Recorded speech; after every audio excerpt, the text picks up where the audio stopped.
All right. Awesome. We are there and we are here. Oh, that's not what I wanted to do. There we go. There we go. I got to make myself a little smaller here. How's that look? That's better. Perfect. All right. Welcome. Welcome. If anyone is actually here, it is good to be here for the June SAT.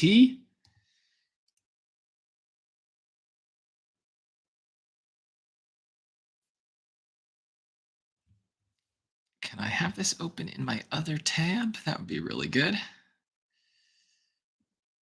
I think I messed up here and did not make this a public thing until recently, but it should be public now.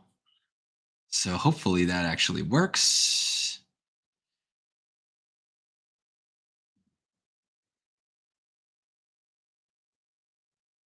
Oh, awesome. Awesome. Perfect. If you're here, tell me if you're taking the SAT in June or if something else is going on, that you're just, signed up for August or any of those other fall exams that are now open. I am definitely curious. And I'm going to put a little poll here for this particular question. Let's do that.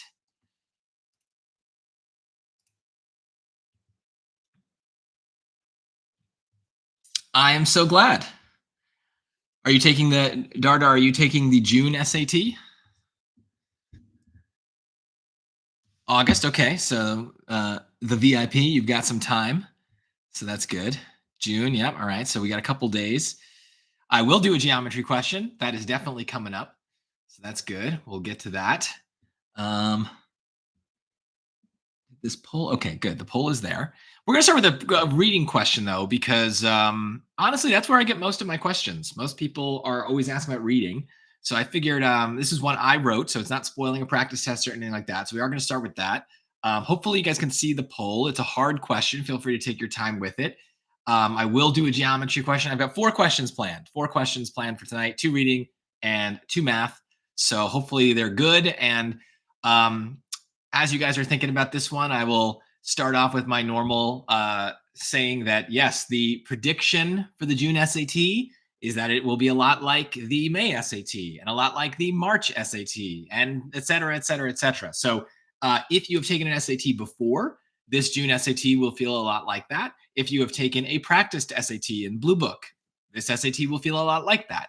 It will not be harder. It will not be easier. If you find it personally to be easier or harder, that is almost always because that it might play to your strengths and weaknesses. And that doesn't mean it's overall a harder or easier test. All those things are evened out in the scoring system. So nothing to panic about. If you are ready for your, SAT because you've been studying, then you should do great. Will the stream be available for later to watch if somewhere to go? Yes, it will be available. I think it goes public as soon as I'm done. If not, it will be then shortly thereafter. So yes, if you have to go somewhere else, I totally understand. Let me know in the comments though where you guys are watching from. I am curious. I picked this time because it's convenient for me on the West Coast of the United States. So I don't really know. I'm curious. What time is it where you are? Let me know that. That'd be interesting to hear. Texas. So I think you're probably 7 o'clock, maybe 6, depending on what part of Texas you're in. Maryland, that's gonna be 8 o'clock for you. All right. I lived in Maryland for a while. That's where I went to college. Baltimore. I think the Orioles are playing later tonight, actually. I'll probably watch that. 7 o'clock. Yes, yes, yes. So yeah, that's why I picked 5. I think it's a good kind of time. Unfortunately, VIP, 1 a.m. Yeah, good for you. I'm sorry that it's not a convenient time for you. India, it's also probably the middle of the night or early in the morning. So yeah, I know. If I'm always willing to do these at different times as well, but I just kind of pick what I think was going to work for me. Georgia, I'm assuming that's the state of Georgia, so that would be also you're probably at 8 o'clock. That's pretty good, reasonable time. But yeah, Nigeria, India. Thanks for staying up or waking up to watch. That's impressive. I hope I live up to your expectations. So yeah.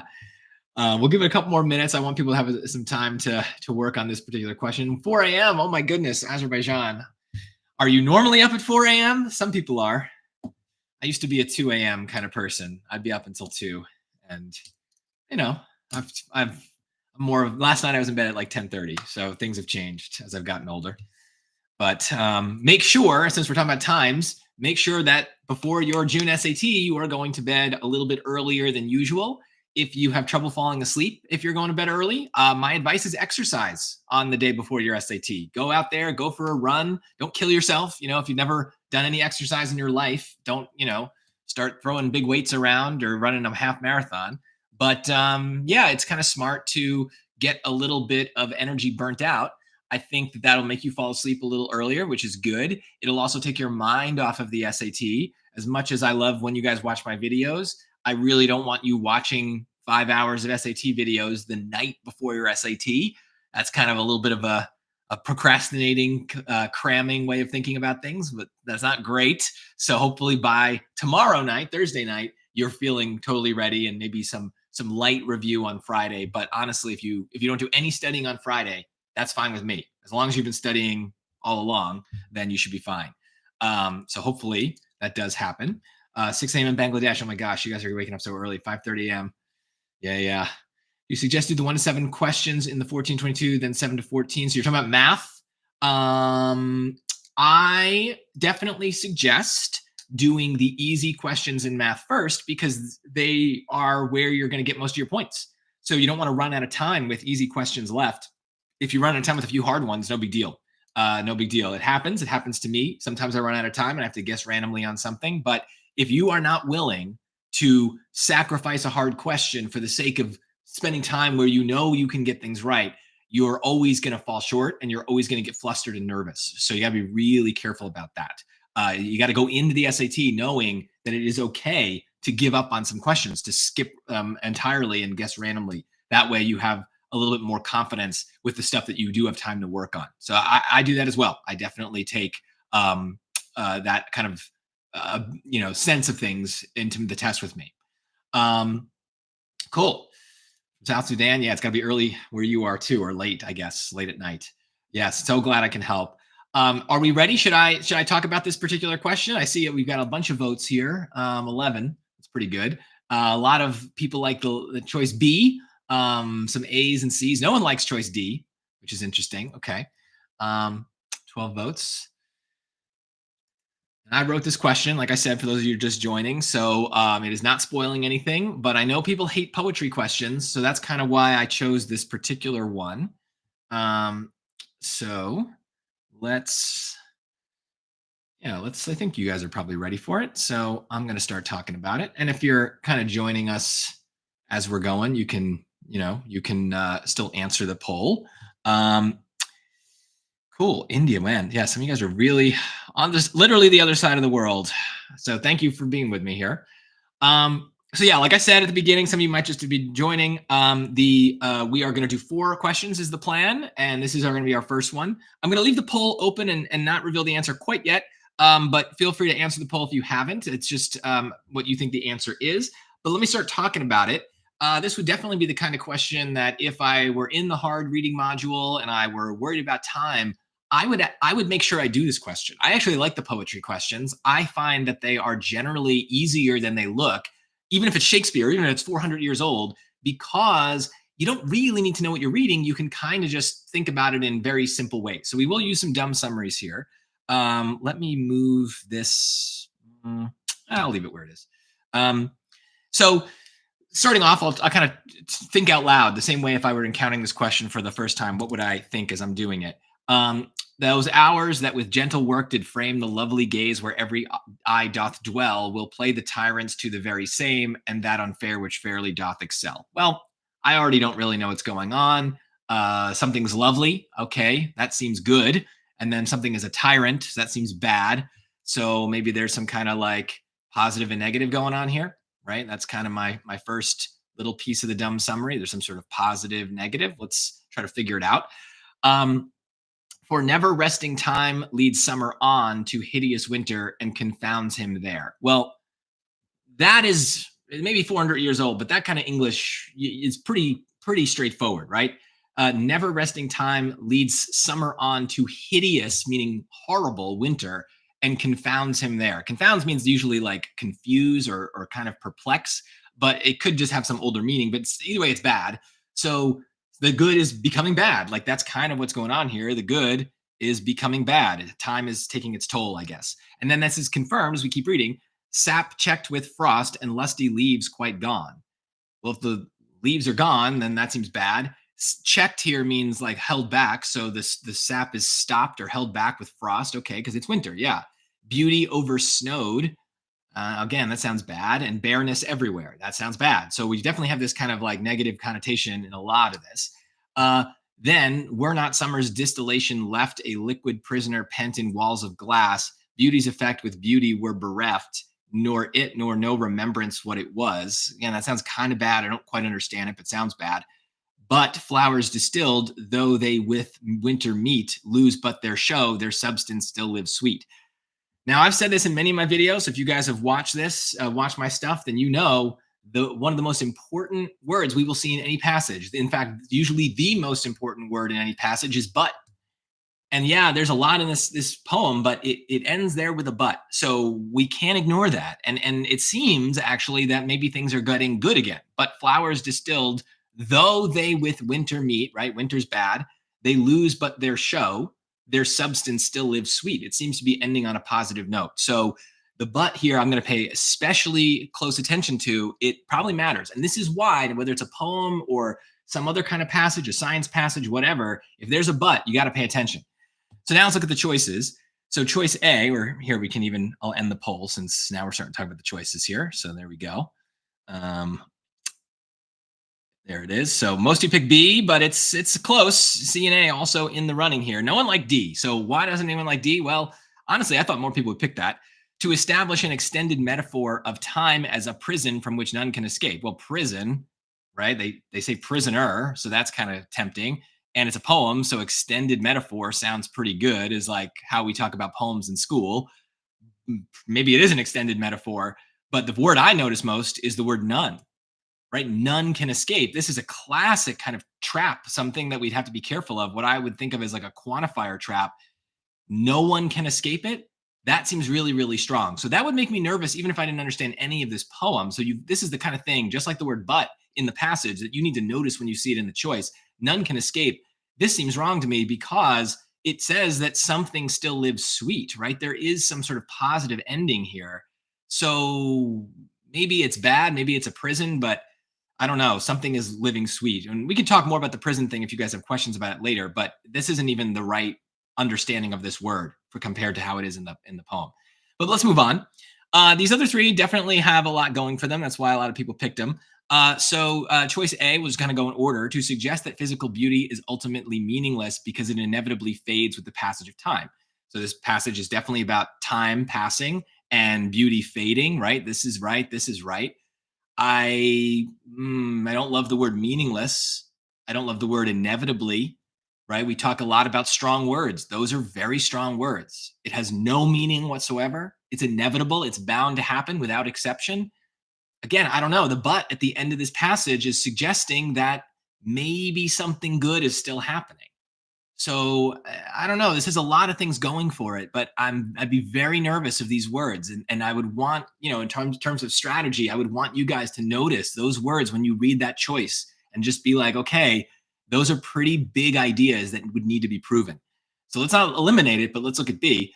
To convey that certain methods of preservation can allow beauty's essence to survive temporal destruction. Well, notice, just in terms of connotation, this is negative, this is more positive.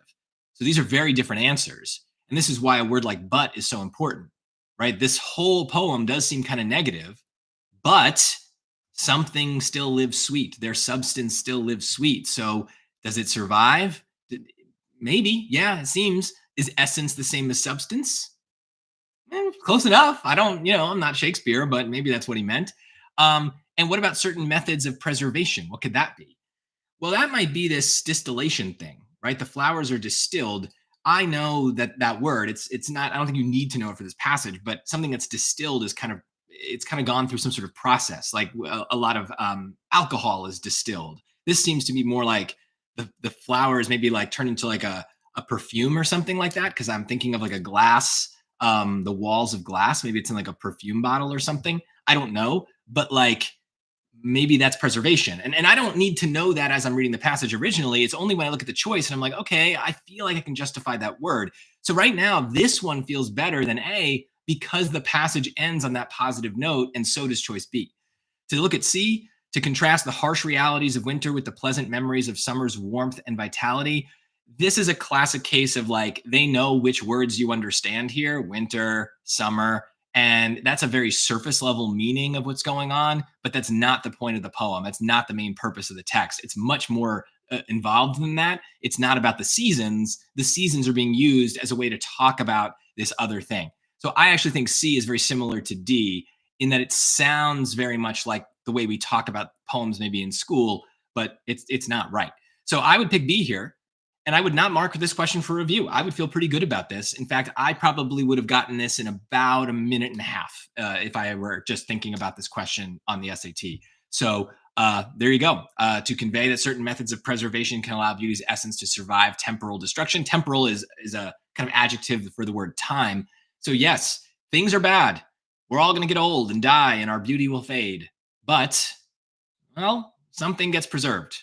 Right? The flowers distilled, though they with winter meet, lose but their show. They lose something, yet their substance still lives sweet. So something is saved. And that but really makes every difference. Because if we didn't acknowledge the but, or we didn't think it mattered that much, A would have been probably the more, not correct, but tempting answer. But it's definitely not right here.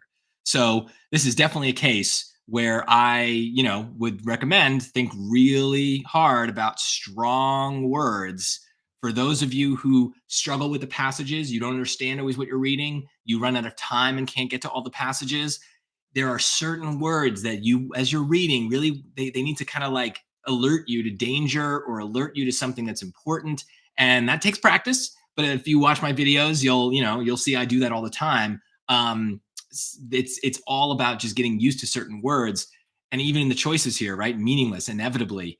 Those are really powerful words. Those are scary. And if I didn't know what was going on, B is a safer choice. It's a little weaker, I like to say. It's a little bit less strong. And so those are things that you might consider if you do have to guess, pick weaker answers.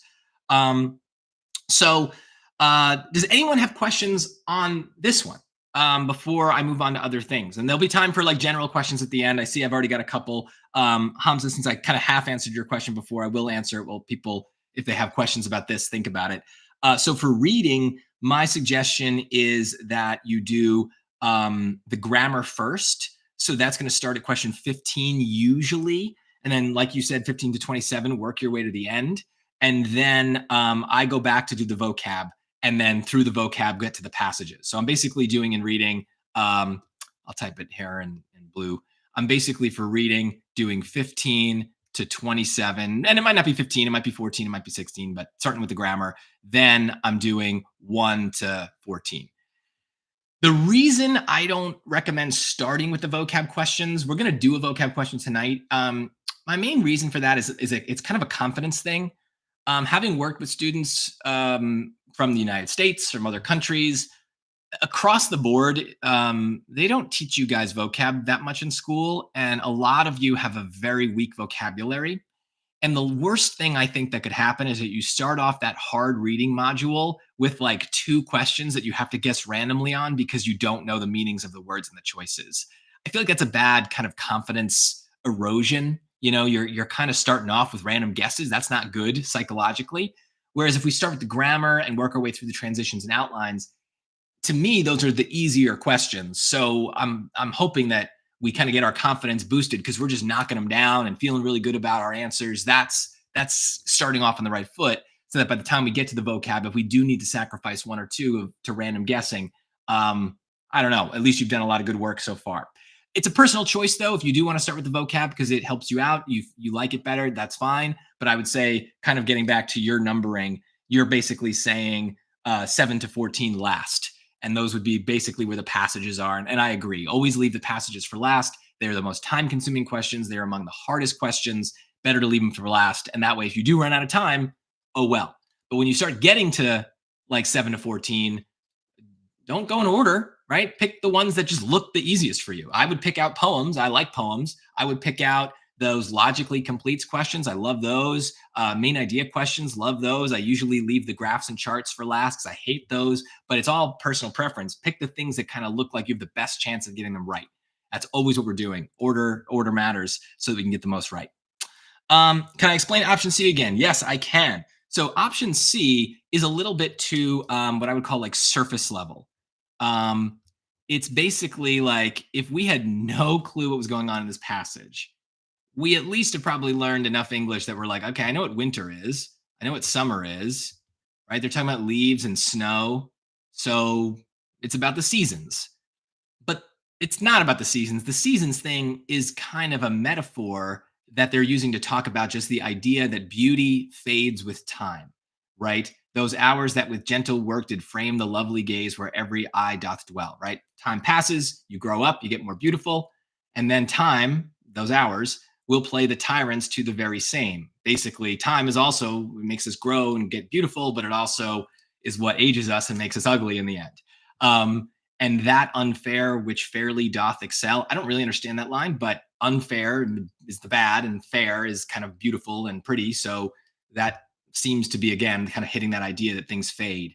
So then the summer thing comes in, but that's not the main purpose. It's not about winter and summer, because winter and summer are really about time passing and how that affects the beauty and aging. Cool. Hopefully that answered your question. There's no more about this one. Great. Let's move on to another question. I'm going to do a math question. Give me a sec. I got to pop it up here. Okay. All right. Someone asked for geometry before. Your wish is granted. So I'm going to make another poll so you guys can answer things. Just give me 1 sec to set that up. Ooh. Do we see this other question? Did it work? Yeah, okay. It's not showing up on my other screen. That's okay. It's delayed. Okay, poll. Start a poll.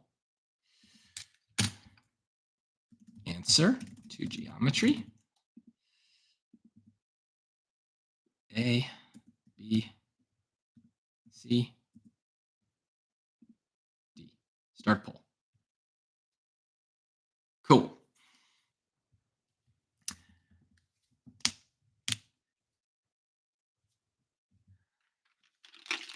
Oh, and you know what? Let me share while you guys are doing that. Sorry, I'm getting over COVID, so I have a bit of a cough still that's lingering. I had never had COVID until 2025, so I'm very lucky. Okay. Here it is. Share the link. Okay. Yes, I can remind you of the volume formulas. There we go. Hopefully you know cylinder, this guy right here, pi r squared h. I'll write these on the scratch in a second, but there you go, cylinder, and cone, 1/3 pi r squared h. Good question, good question. So those are all, there's no reason to get those wrong because you don't know the formulas. So cylinder equals pi r squared h, cone equals 1/3 pi r squared h. Okay, and I'm gonna put a this link here. You guys might have seen this video. This is pretty new. This is one about this is my top 10 geometry moves. Basically, the point of that video was to talk about things I do when I get a hard geometry question. There's no steps that I've memorized. It's not like I know, oh, this question has to be answered this particular way. I'm usually just kind of rolling with it like you guys do. I kind of figure it out in the moment. But there are certain things I tend to do that tend to work. I might not know how they're going to work in a specific question, but I sometimes just do them anyway because if I'm stuck or I have nothing better to do, they tend to work. One example for that from that video is I talk about drawing radiuses and making triangles. So highly recommend that you just kind of make those habits. They're really good. Cool. So we got those volume formulas there. Is there a reference sheet on the actual SAT? Yes, there is. And it's going to be a button that kind of looks like this, like an X squared. It'll be in the top right-hand corner of the Blue Book app, and it'll say reference, I believe, underneath it. So I just, for making it shorter and make it fit here, have that. So it is there. I believe the calculator, the Desmos button is right next to it, but there you go. Yes. And there's never any reason to get a geometry question wrong because you don't know a formula. Almost every formula you need is given to you. So, there are a few that kind of, you got to memorize for like trigonometry and stuff, but for the most part, all the stuff is in there. So that's really important. Okay. How many votes we got for this? 16 votes. I'll do another couple seconds and I can hydrate. And I do see a question somewhere in here about the practice test. Let's save that. I'll try to, can I save it? And I'll have to come back to it. So V2 trading, I do see your question, but I'm going to talk about that stuff at the end. Let's do these questions first. If I forget, remind me.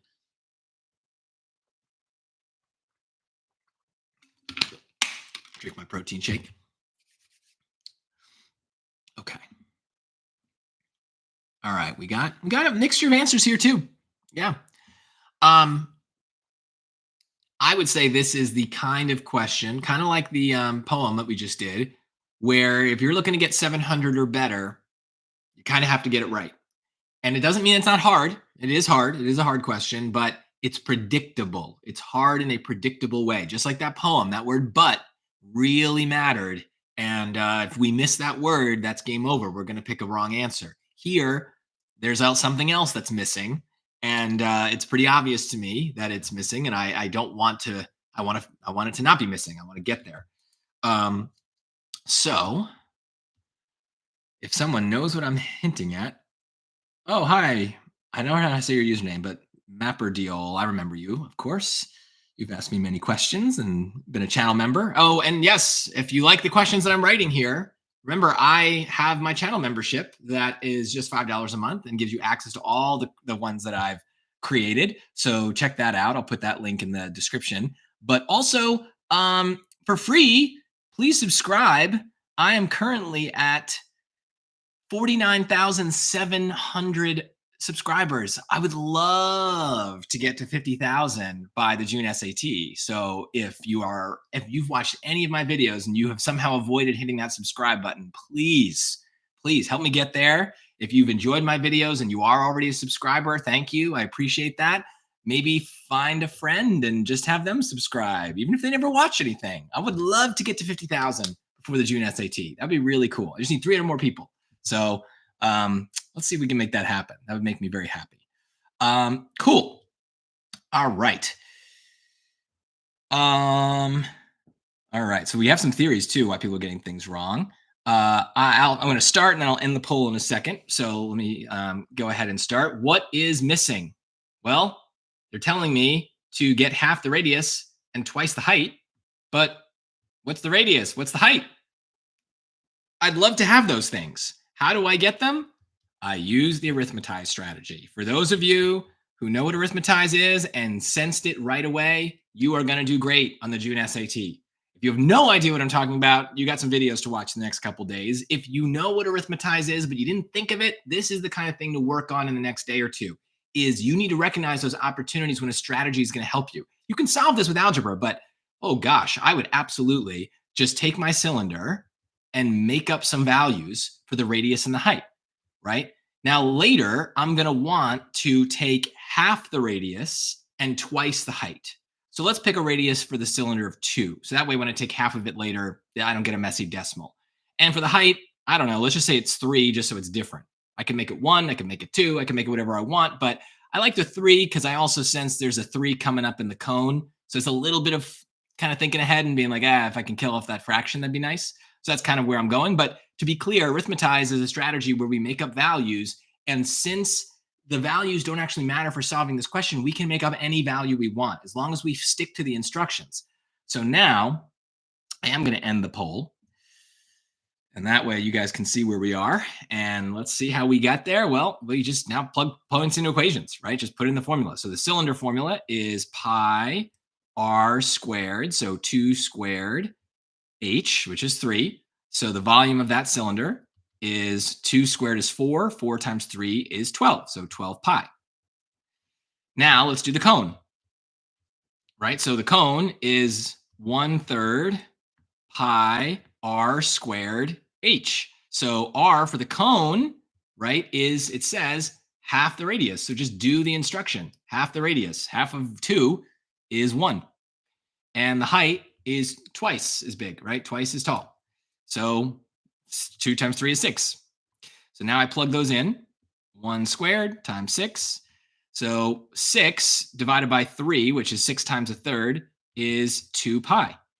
So now, right, this and this need to be compared. And just to be clear, the V that's in the question, that's the volume of the cylinder. So this is my real V, 12 pi. So the volume of the cone, so let's call it, let's call it C, just for the sake of having something different. I know a cylinder starts with C as well, but whatever.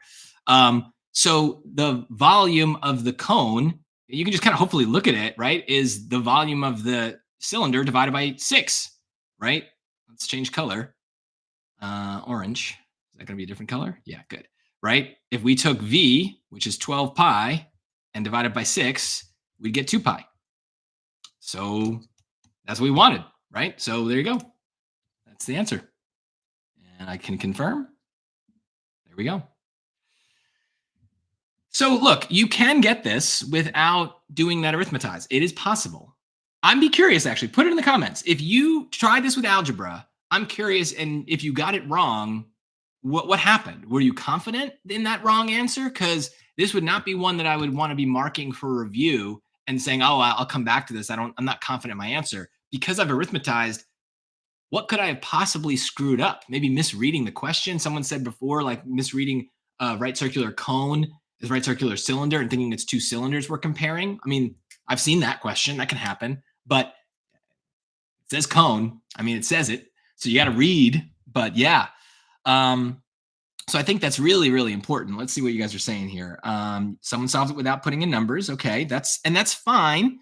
But I think it doesn't take longer to use the numbers. I just think it's safer. This would be, so with math, remember, with breathing too, there is no like, oh, this isn't a question that you'd only see in the first module, only see in the easy or hard module. It doesn't work like that. Every module contains all different difficulties. It's just the proportion, right? So the first module of any section is going to be basically a third easy questions, a third medium questions, and a third hard questions. Then, depending on how you do, it's going to put you in the second module that's either easy or hard. If it's the hard module, you might have like, I don't know, a sixth of the questions might be easy, and then a third might be, medium, and then another half are going to be hard, right? It's going to shift that proportion. So it still could be in any module, but I would consider this a hard question because I think most people are going to do the algebra, and somewhere in the squaring, they're going to mess up. They're going to lose it. Or they're just going to think about it and be like, oh, half the radius, twice the height. What's the difference, right? It's all the same. But no, you got to try it. Those numbers let us try it. Yeah, so, okay, we got some algebra there. Yep, someone said, answered, Dardar said exactly what I just said. Nice job. I agree. Yeah,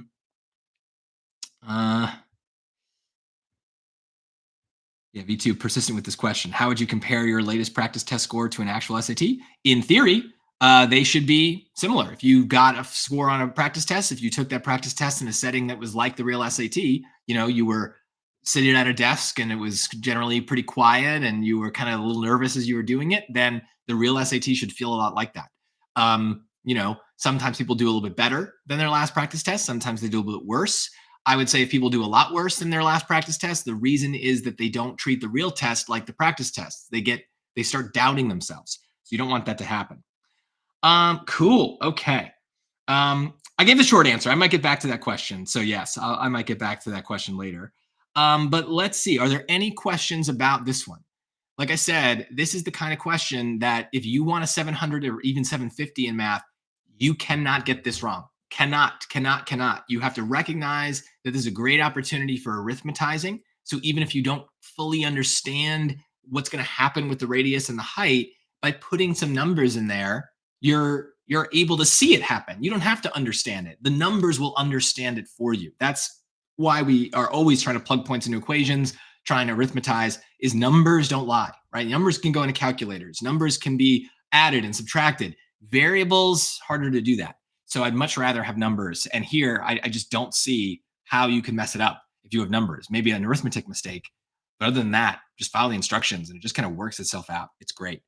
Um, is it possible to get a 1500? I am assuming you're asking that because that was on my the thumbnail for this of don't ask me that. We will talk about that stuff, but it's always possible. It's just I don't know you, so I don't know what's possible for you. 1500, very hard. That's like a 90, fifth percentile score. Cool.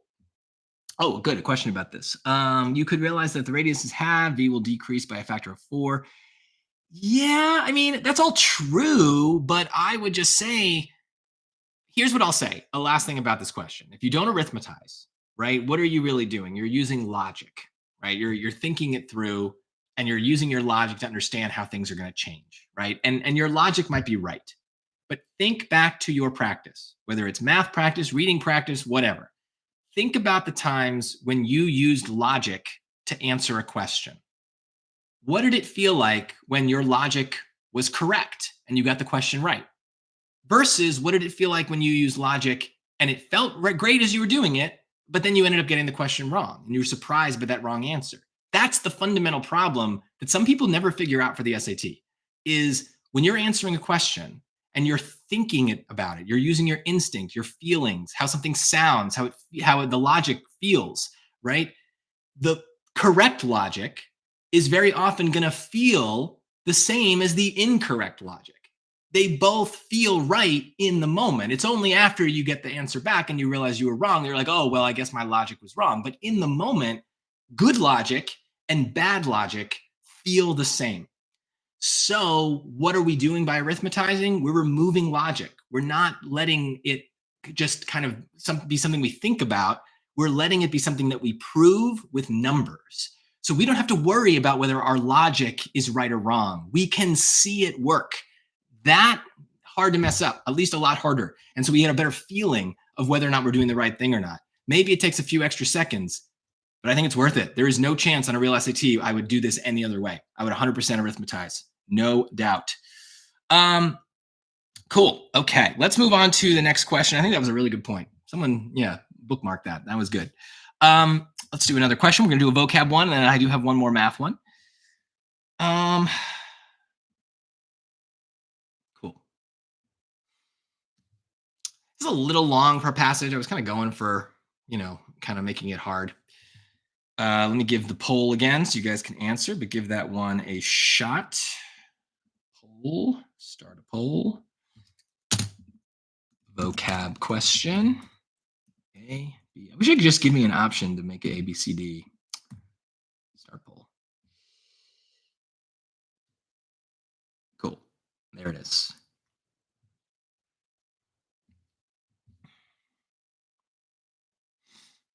While this is going, I do see someone ask a question I can give a short answer to. How do you think the SAT could throw in polynomial division? It used to be on the test a lot.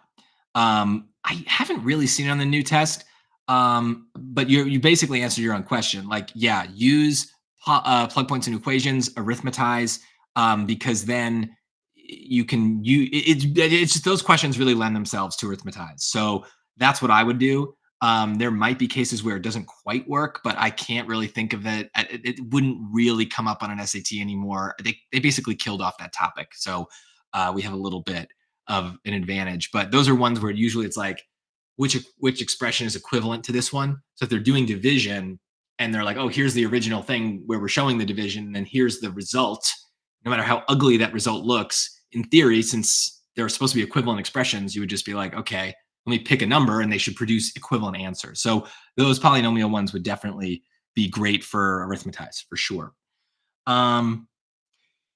Yeah. So, someone, I don't know how to pronounce usernames. I got to figure out what the standard thing is in live streams for that. But Jay Faru, however you say it. Yeah. For June SAT, you're probably not going to have much luck improving your vocab in just a couple days. But I would say if you can do that in the long term, if you take another SAT down the road, it's worth it. So something to think about. If you don't know the word, you go with the prefix and suffix. Some people do like that. Learning the roots of words. Personally, I don't know. We're already solving a puzzle, aren't we? We want to turn each answer choice into a little mini puzzle where we try to guess what the word means. My brain just doesn't work like that. If my thinking is, if you're going to memorize all the roots and suffixes and prefixes, why don't just memorize the words? But again, if your brain does work that way, go for it. Like, great, awesome. Do whatever gets more words in your brain. But I would say a lot of words look like they mean one thing and they mean something different. So I don't know. It's tricky. It's just better to take the time and learn the words, I guess. It's frustrating. It's not easy, but that's kind of what we got to do. Um, so a member here. Kyungu, and I don't know how to say your name, but yes, I've taken the SAT 3 times, but couldn't hit 1480 plus after a month of grinding, and my membership is now in 1550. Awesome. Congratulations. That is amazing. That is a huge improvement. I know 70 points doesn't sound like a lot, but like you only have a couple points left. So 70 of them is amazing. So that's awesome. Okay. Seems like we've got a bunch of votes for this one. So I'll leave the poll open for another second or two while I start to explain my thinking here. And then I'll kind of, reveal the answer as always. So, again, let's pretend I'm coming at this completely on a test. I've never seen this question before. As a postdoctoral researcher in paleobotany, Dr. Elena Vasquez contributed to an extensive investigation that, despite initial resistance from senior colleagues who had long endorsed traditional interpretations, ultimately contradicted the prevailing assumption that ancient forest ecosystems during the Cretaceous period were blank. As soon as I got to like here, I was like, uh-oh. They're doing what I call twisting. This is a question where they are twisting the relationship. Okay. I don't know what they're doing yet, but I know they're doing something to make it harder for me to understand even what the sentence is saying. I will worry about that later. For now, I understand that words like despite, contradict, these words are telling me things are flipping in weird ways. So that's a problem that I'll have to deal with. But also, I don't even know what could potentially go in this blank yet. I just don't have enough information. So I'm not going to bother to fill that in yet. The second sentence I know is going to give me exactly what I need. So now this is where I'm really going to focus. The research team's analysis of fossilized pollen samples and leaf impressions from multiple excavation sites revealed that these prehistoric environments actually, this really happened, sustained intricate food webs with numerous interdependent plant and animal species. Those are my strong words, right? So they found, what did they find? They found that it's intricate and interdependent. That might be a case where the root words help you, right? Dependent means relies on something else. It depends on something else. And interdependent means these things all rely on each other. Inter means kind of everything's working together. So these words are really strong. Notice there's a lot of words in that last sentence, but why did I know these two? Because they are the kinds of adjectives that describe the stuff that's happening. I don't care about the stuff that's happening. I care what they say about the stuff that's happening. Those kinds of adjectives are really important. This gets to, again, training your brain to know what words you can ignore, like fossilized pollen samples, and which words are really important, like intricate. And the word actually helped out there too. Okay, now though, I still don't know what goes in the blank, right? If I'm just kind of rushed for time, I'm definitely going to pick D because complex, intricate seems right. But remember, they were twisting things. So let's see what they did, right? This is what they found. What is this blank? Despite initial resistance from senior colleagues who long endorsed traditional interpretations, the researchers ultimately contradicted the prevailing assumption that ancient forest ecosystems during the Cretaceous period were blank. So you got to read it like this. This part, the blank, is the prevailing assumption that they contradicted. So prevailing means the current assumption. So what is that assumption? Well, if they contradicted it, well, let's just be really dumb here, right? What's the opposite of intricate? How about not intricate? Simple, right? I'm looking for something like simple. Does complex mean simple? No. Does temperate? No. Rudimentary? Sounds pretty good. Obsolete? No. So let's see. End the poll, score the question. Bravo. There we go. Now, if you didn't know what rudimentary meant, not great. But I would say that's, there's certain words that I consider like classic SAT words. Rudimentary, that's one. That's like must learn. You're going to see that word somewhere. Obsolete, I would say, is also a classic SAT word. I keep asking my students about that. And for some reason, they don't know it. That to me is a common word, right? Obsolete, it just means that it's no longer used, right? So I have my cell phone. So there's no pay phones anywhere in my neighborhood or in LA because the payphone, on the cord is obsolete. You don't need a payphone if everyone has a phone in their pocket, right? So that's obsolete. That's what it means. It's no longer in use. Rudimentary, like I said, means simple, so that's perfect. Temperate, if we're talking about a climate, which kind of I think is what the trap is here, a temperate climate is very moderate. It's not too hot, not too cold. You can also describe a person as temperate. Basically, it means that they're kind of in the middle, right? They're not, too much of anything, right? They're kind of moderating, right? They don't eat too much, they don't drink too much, they don't, do bad things in excess. They're temperate, they're very calm, maybe is a way to put it, or at least moderated. So that definitely has other meanings. But I think the hardest part of this isn't the words. I think it's the passage. I think it's that many people are going to pick D and fall for the trap because they spot the right words. They spot that intricate is an important word in this passage, but they miss that contradicted is also important. And right, we say the most important word in any passage is but. Contradict is pretty much a but. So we got to notice that. Let me see if there's questions on this one. Again, if you have big general questions, save them. We'll have time at the end. But I do want to do one more practice question with you guys. And I should probably use the word prediction somewhere in this. I predict that at least one of your vocab questions on your SAT, especially in that hard module, are going to twist the relationship in the sentence. They'd love this. If you go back on your practice test, I guarantee you every one is like 2 questions that are like this, where the words and the choices, they might be a little hard, but it's not the main thing that makes a question hard. And sometimes easy questions actually do this too, but you kind of notice it. Sometimes they'll put like the word not right before the blank. And so you're like, okay, I would consider that them still twisting up the relationship there. The blank is going to have the opposite meaning than what the sentence means because there's a negative word right in front. But here, the negative word is kind of further away, easier to miss, and just a more confusing sentence. But they will absolutely do this. They will absolutely give you geometry situations where you might have to arithmetize because they are purposely leaving out the dimensions. They will absolutely give you poems or other passages that you don't understand, but there's a big old but just sitting in the middle of that. That's important. So all these things, when we talk about predictions for the test, these are things that if you've been studying, you should have noticed on your own or through my videos, but every SAT has got them. And that's the kind of thing that you want to be thinking about on the test, on the real thing. So let's take a look here. Any questions on this one? Running out of time. We'll get to that. What difficulty would I say this question is? I think that this is a difficult question that is gettable. I think this is predictable. I understand if the reason you didn't get it is because of the vocabulary. Hard to fix that by the June test, but long-term studying vocab words is going to help.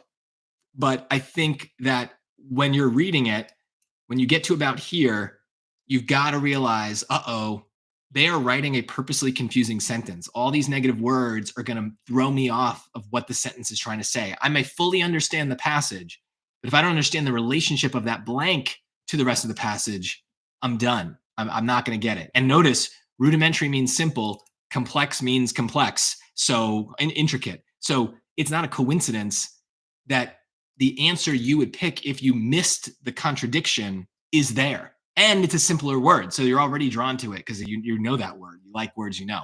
So yeah, this is a hard question for sure, but it is predictably hard. It is one that I think if you want that 700 or better, this has got to be in the win column. You can't get this wrong. There's other weird stuff that you really are going to have a harder time predicting.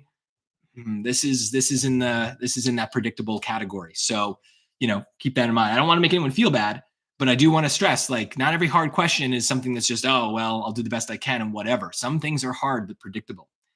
Um, does writing down notes during the test worth the time? I think in many cases, this would probably be a question where I would use my scratch paper because I'm too nervous about the twisting. And so I want to make sure what was the prevailing assumption and what was it that they found out that's supposed to contradict that. I don't want to confuse those things. So for me, this would be a question where seeing the words on the page really helps me. If you can remember on the real SAT, you can highlight things. I use that feature often. I don't know how to program that, so I don't do that, but on my site. But if you can do that on the test. But remember, you have scratch paper in the reading section. You can use as much as you want. If you need more scratch paper, just raise your hand and they'll ask for more, and you can get as much as you want. So that's you use it. It's there. So many things. I think so many people get tired or lose focus because they just spend the entire test holding all their information in their head. That takes energy, and you're going to burn through that energy quick. So might as well write it on the page. Let the paper hold it for you.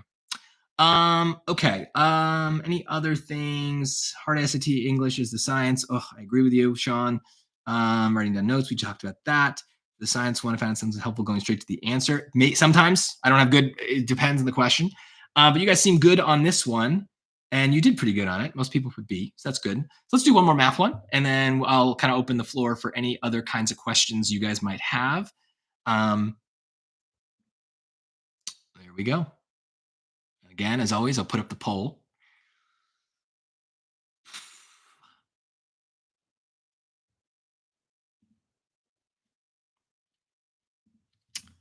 Any of the practice tests are good. They're all good. I mean, it depends if you've done 1, 2, and 3 at any point, then I would save 8, 9, and 10 because you've seen those questions before, and maybe just put some time between those 1, 2, and 3 and 8, 9, and 10. But if you don't even know what I'm talking about with 1, 2, and 3, then you're all good. Anything's fair game. Quadratic function. A, B, C, D. Start poll.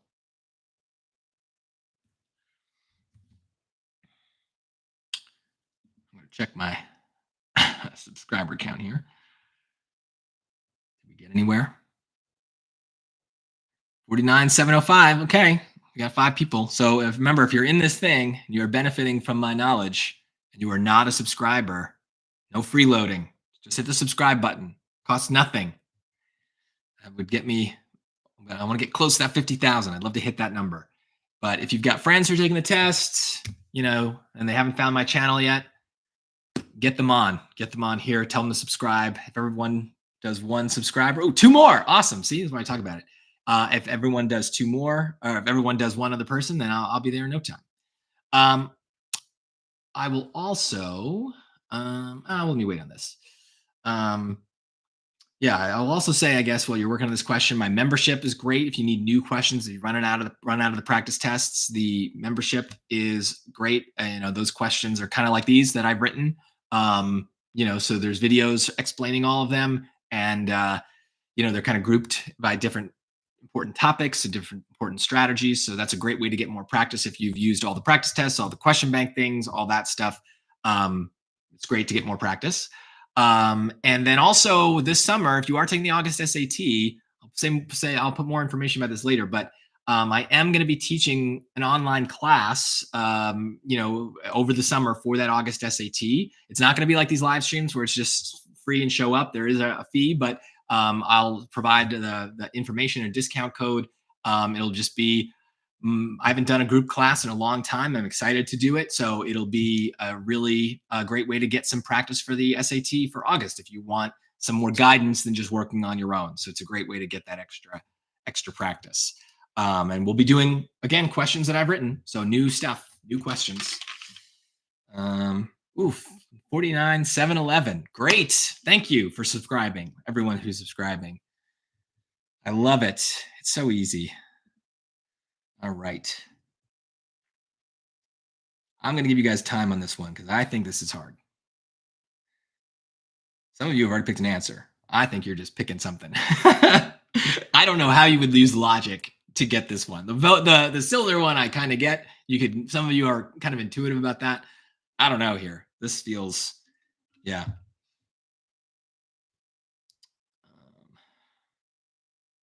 How to do the quadratic questions? Well, we're going to see. Sorry, excuse me. Oof. Yeah. Arnav, yeah, we'll get to that. We'll see how to do these. There's not one particular way to do these, by the way. It depends on what other information we're given. But kind of like with grammar, kind of like with geometry, there's a kind of set number of things, rules, formulas, whatever, that kind of exist, and they're usually not going off that list. So if you've done enough practice, you've pretty much encountered everything on that list. And actually, let me give another video that is really good for, here it is.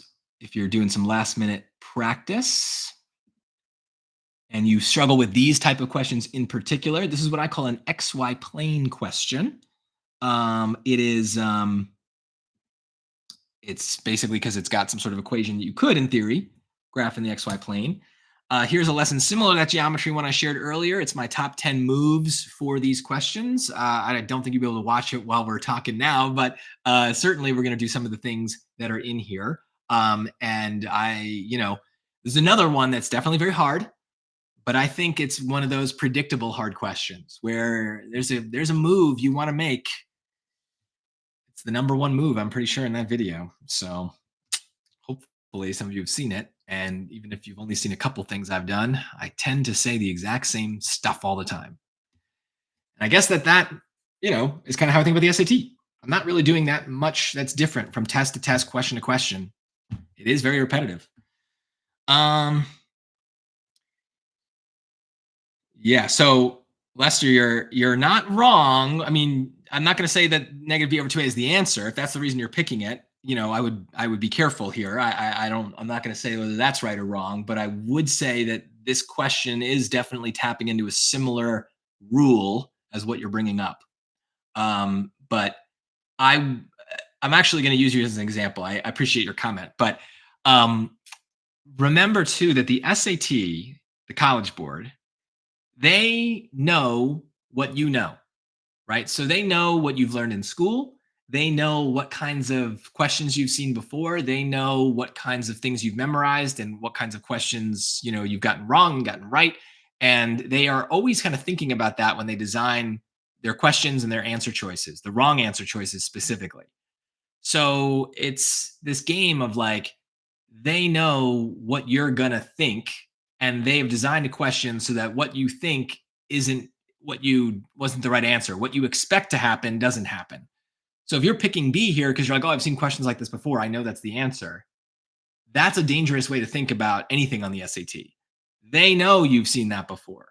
They're going to find a way to defy your expectations, especially for the hardest questions. And that's why, going back to what I said earlier, we don't want to answer based on logic. We want proof. And we're going to basically use the same thing we did for that geometry question. PPIE. Plug points into equations. If you don't know what PPIE stands for, you have not watched enough of my lessons. Very important. What do we have here? We clearly have an equation. F of x equals ax squared plus bx plus c. Clearly an equation, not a very defined one, but still. And then we have points. F of k equals f of 2k. Well, remember with function notation, whatever's in parentheses is like our x value. So k is some number. I don't know what it is. And I guess I can't ever know because look at these answer choices, right? There's no numbers really anywhere.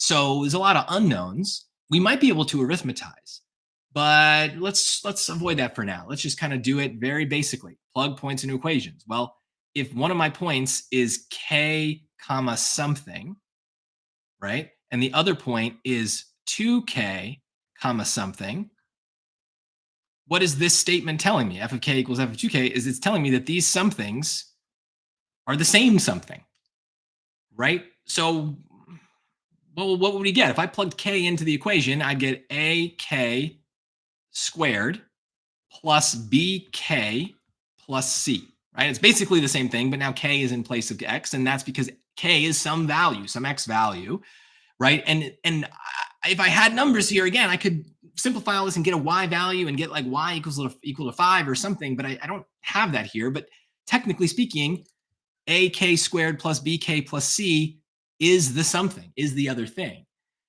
And if we did that for the other point, it's supposed to be the same thing, right? So this is supposed to be an equals.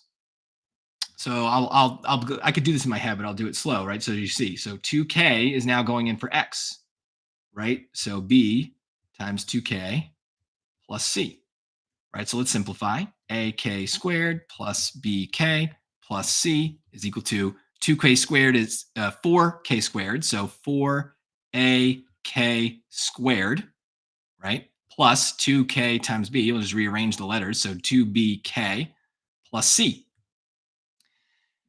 Now what? Well, it still looks like a mess, but at the end of the day, it's just a messy quadratic. How do I solve quadratics? I factor, right? How do I get to factoring? Well, I got to make it equal to 0. So I don't know if this is the right move, but every time in school on the SAT, when I have a quadratic equation, the goal is get it to equal to 0. So I don't know. In terms of moves that tend to work, that's a pretty solid move. I don't know if it's going to work now, but let's do it. So let's move this over, and move this over, right? Move this over. And the C's are going to cancel. So that's pretty cool. Right? So C's go, this goes. So we have 0 on this side. And 4ak squared minus ak squared is 3ak squared. 2bk minus bk is 1bk. So plus bk.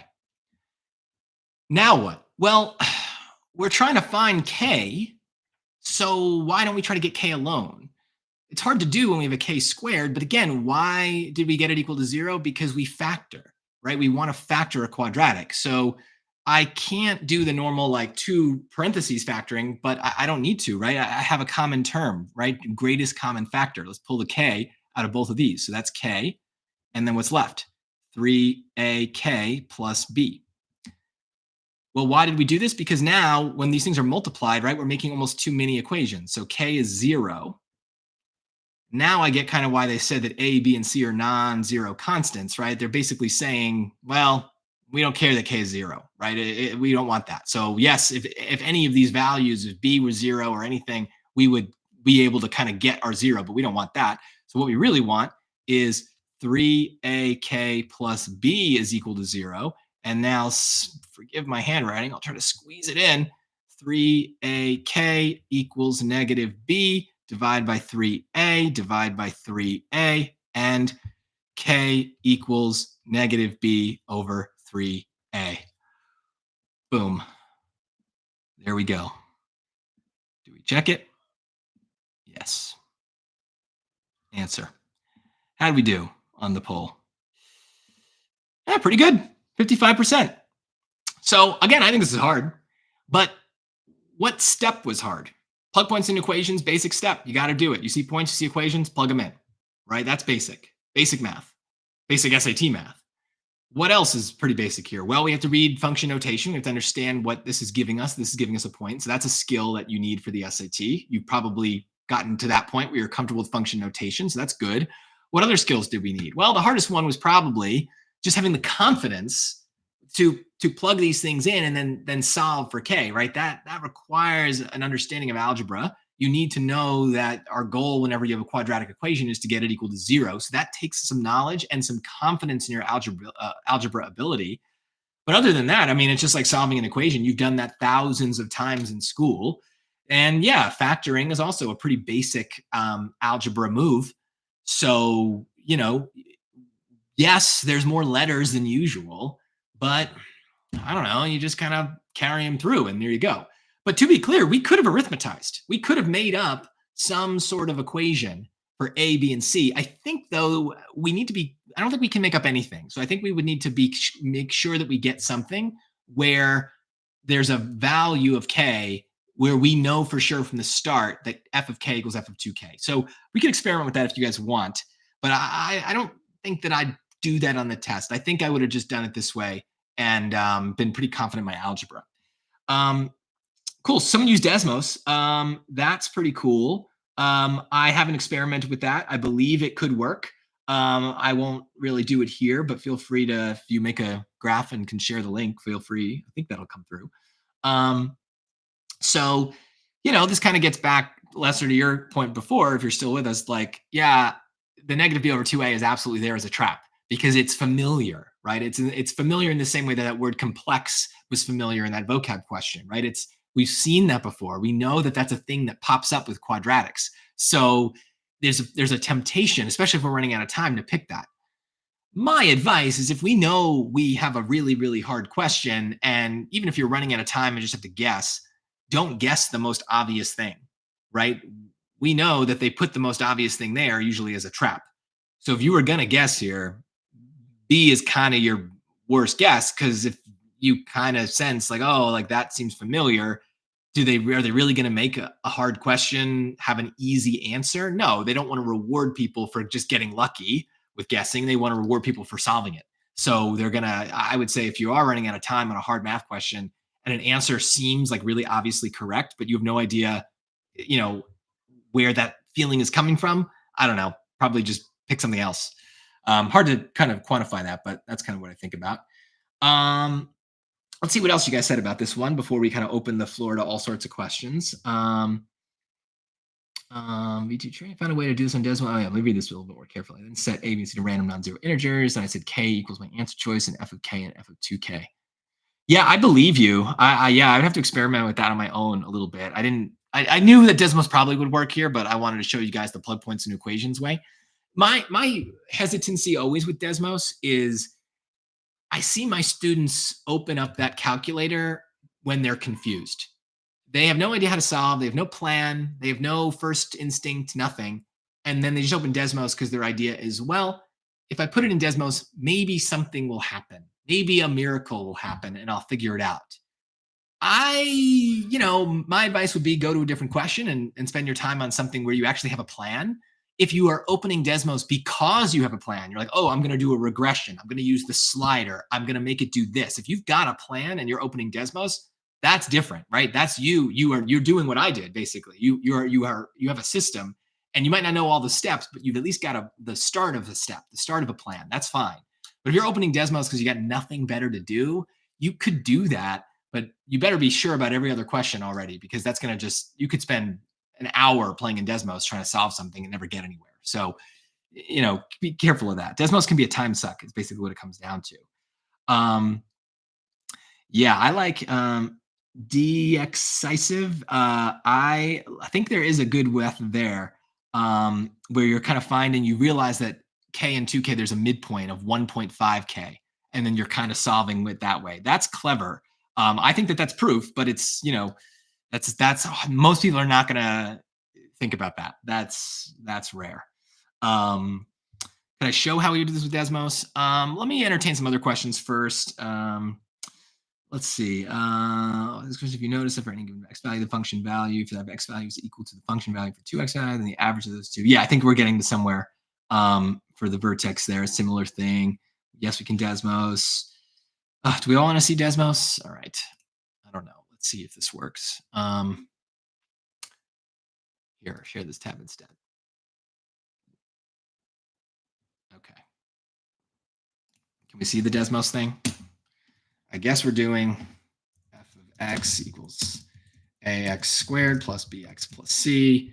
Add some sliders. Here we go. And f of k. Add a slider. I mean, f of 2k. So what you'd want is a value for, you'd want these two to be the same, right? Because that's our rule. So can we play with this until we get them the same? That seems to go in the wrong direction. 3 and 7 is nice. And they seem to be getting closer. Oh, now they're the same. Does that work? So what is, right? So we said the answer is negative b over 3a, right? So negative, I'll just do it like this over 3a. So that didn't work. Someone help. Let's see what you guys say. I don't want to waste your time with me tinkering with it. Make k to like negative b over 3a. Oh, so you're going to make it You're going to do this. And that gives you answers that are the same. Because basically you're guessing and checking now. You're saying, okay, let's try choice A. Choice A is negative b over 3a. Is everything good? Well, yes, we know that f of k and f of 2k have to be the same. They are. Let's try an incorrect answer. Negative b over 2a. Well, f of k and f of 2k are different numbers, so that can't be right. And then we could try the other ones, and that would also presumably produce different numbers for f of k and f of 2k. I like that. I'm assuming that's what you guys were doing. I think I figured it out from your descriptions. Yeah. Yeah. Do you guys see it, or am I? Do you guys actually see it, or no? I can't tell if it's sharing. Oh yeah, it's sharing. It's just very delayed on my other screen for some reason. Okay, so yeah. And I guess if you played with this, right, then the k value, whatever's changing, if we had negative b over 3a, wouldn't matter, right? That value is the same. Yeah. See, I get it. I get it. I think that this is going to be. I think this is going to be weirder for a lot of people than just to plug points into equations. I don't know. It's always kind of like pick your method that works the most for you. But I would say if you are going to Desmos and you understand what you're typing in and you understand you have a plan for how you're going to check the answers and what it needs to look like when it's right, that's okay. If you're going to Desmos and you're just like, let me just type things and see what happens, you might be opening the door to just like several minutes going by. So I would be absolutely sure you are correct on every other question before you let this be your solution. Because I don't know. I think this could go on for 5 minutes easily. And then if you have other questions after this one, you might end up running out of time on stuff that was way easier that you would have understood. So that's always the thing with the hard reading, the hard math is don't go in order. Go in the order that makes the most sense for you. Go in the order that you are just going to get the most questions right in the time limit. And, sometimes the hardest question is the last one in math. Sometimes the hardest question is number 19. Sometimes the hardest question is number 16 because they know that some people cannot let go and cannot go out of order. And they want to punish those people for not being, clever and not being good test takers. So be prepared to move through questions in the order that is like the path of least resistance. That's really important. Cool.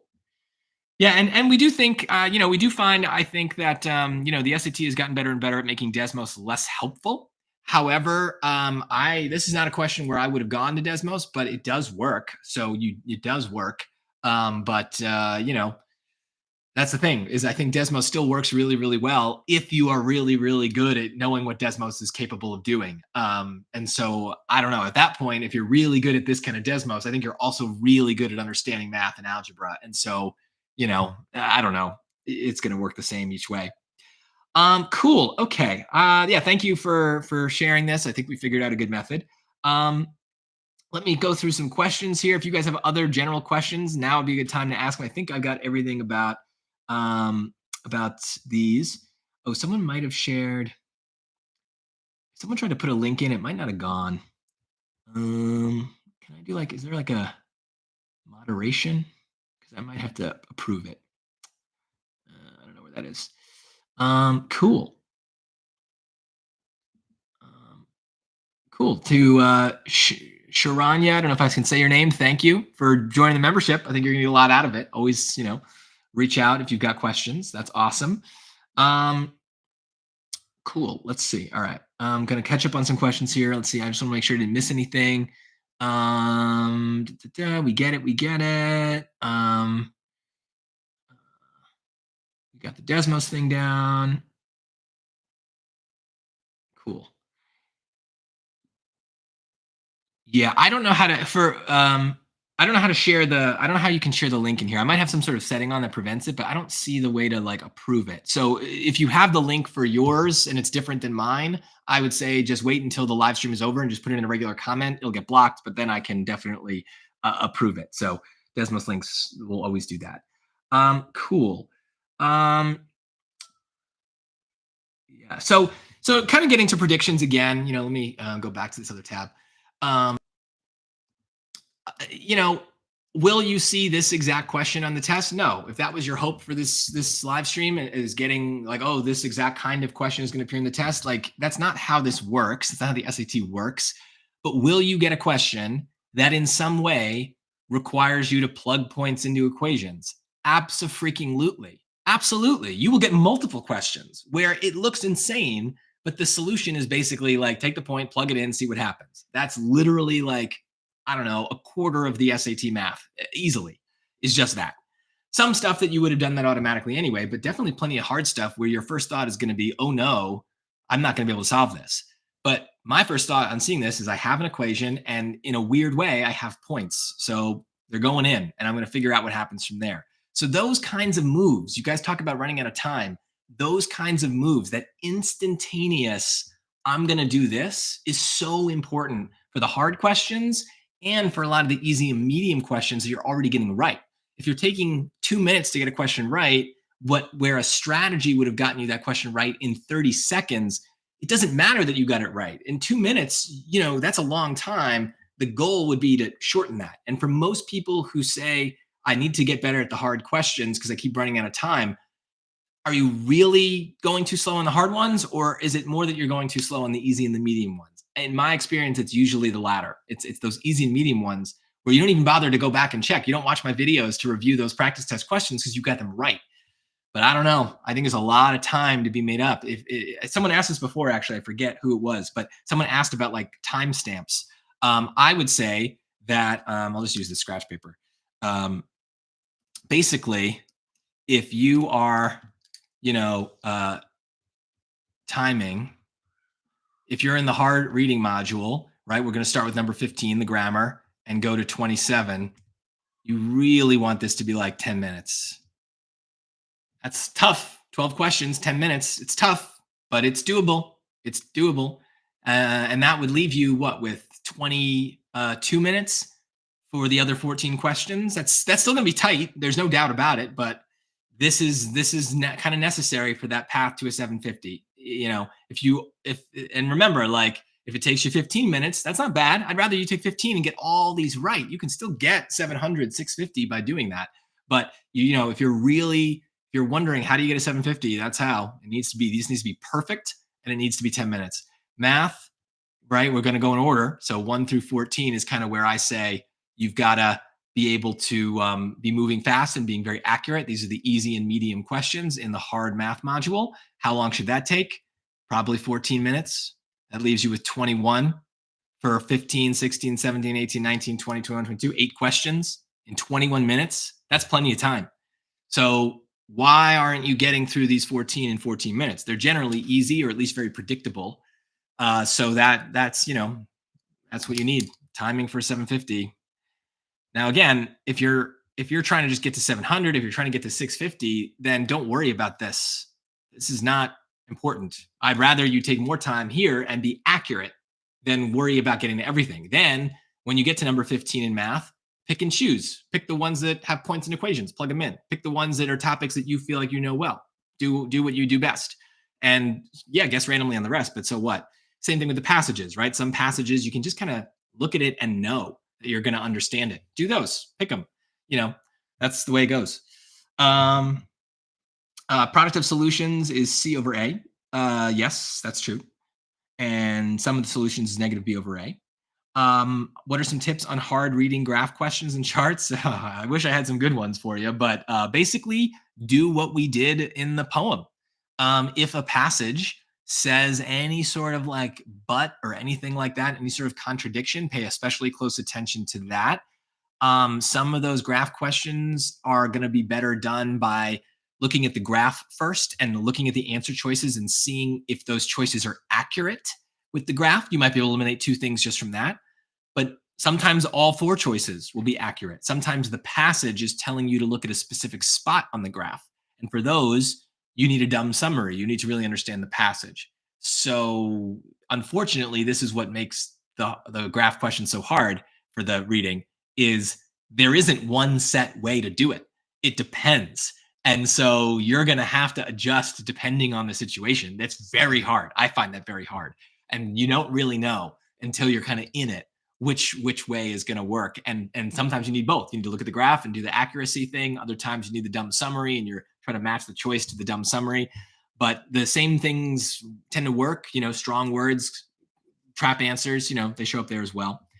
Do SAT difficulties vary by month? No, they do not. Last March, SAT felt way harder than the others when I took it, wondering if that's just me or a common thing. It's just you. It's just you. And that's fine. Basically, think of it like this. Like, you have a certain arrangement of strengths and weaknesses, things that you are good at, things you are bad at, and not terrible at that, but just like better at versus worse at. If you happen here, and let me go back to the other question from before. Here. If you don't know what rudimentary, temperate, and obsolete mean, well, this is a hard question for you. In fact, this is probably an impossible question for you. So that sucks. That sucks, right? What can you do about it? Well, someone who is at the same, overall vocabulary level as you might have just happened to have seen the word rudimentary in their, English class earlier that day or the day before, right? That it could be as simple as that, right? And so for them, this question is easy because they know what rudimentary means. They know it means exactly what they need. And so for them, this question is not even the one that they would remember. They're so confident in it that they don't even think about it later. That kind of variability is why certain tests feel easier or harder. It feels easier or harder for you because of the things that you happen to know, happen to not know, happen to be scared by, happen to feel confident with. It's random. The best, when you are truly good at the SAT, you will never feel like you're at a disadvantage. You will feel that no matter what they give you, it being easy for you or not isn't relevant anymore. And that takes a lot of practice. But for me, someone who's spoken English for 35 years, I know all these words. There's no situation where I'm going to look at a vocab question and be stumped because of the words. So that solves a big problem for a lot of people, and a big variability between test to test is, do you happen to get words that you know? And that it works, in all places, math and reading and the grammar, everything. So that is why one test might feel easier or harder than another. It is never the case that the June SAT is always a harder test. The March SAT is always a harder test. That's just, people can talk on the internet all they want, but that is not true. They're all evenly difficult. For you, a test might be easier or harder. But if you practice and you use strategies like plug points and equations, those kinds of variations from test to test start to disappear. That's the real goal. Is you want it to be that every time you take a test, it feels the same level of difficulty. That's how you know you're doing it right. Yeah. Cool. Good question though. Any tips for the chart? I already did that. It just kind of jumped around. What's going on here? C of A, negative B. What is the time that Desmos would be completely useless? Hard to say. Statistics questions don't really lend themselves to Desmos much because, plugging in an entire set into Desmos takes a lot of time. So you're better off doing a lot of things like median and mean by hand for those things. But I think for the most part, Desmos could play a role, but it's hard to say a specific category. Going backwards on the reading and writing, that could work. I still think you don't want to save those vocab questions for last, because the vocab is pretty quick. You either know it or you don't too. So very quickly you can just be like, oh, I don't know this one, and then just move on. For English module, should we do vocab first, then go to question 16? I kind of answered this before. I say go to 16 or 15 and do the grammar, work your way to the end, and then from there go back to the vocab. I just think especially if your vocab is not good, if you don't know obsolete, rudimentary, temperate, and complex, you don't have a good, strong vocab, and you should not start your SAT off by, encountering questions you're going to have to guess randomly on. That's not a good confidence boost. How to deal with test day anxiety. The best way to deal with it is to go to bed early. If you are, up late at night, that's not good for your brain. So you don't really want to be studying on Friday. You can take it easy. You can maybe do a little bit of passive review. Studying vocab is a good thing to do the night before. It's kind of, relatively easy. mentally, but also it's okay to put the test down and just, watch TV or hang out with friends. I'm fine with that. I did say before you should exercise because if you are having trouble getting to bed because you're nervous, exercise will burn off some energy, get you asleep. And yeah, it's basically the best way to not be nervous for the real test is to be nervous for the practice tests.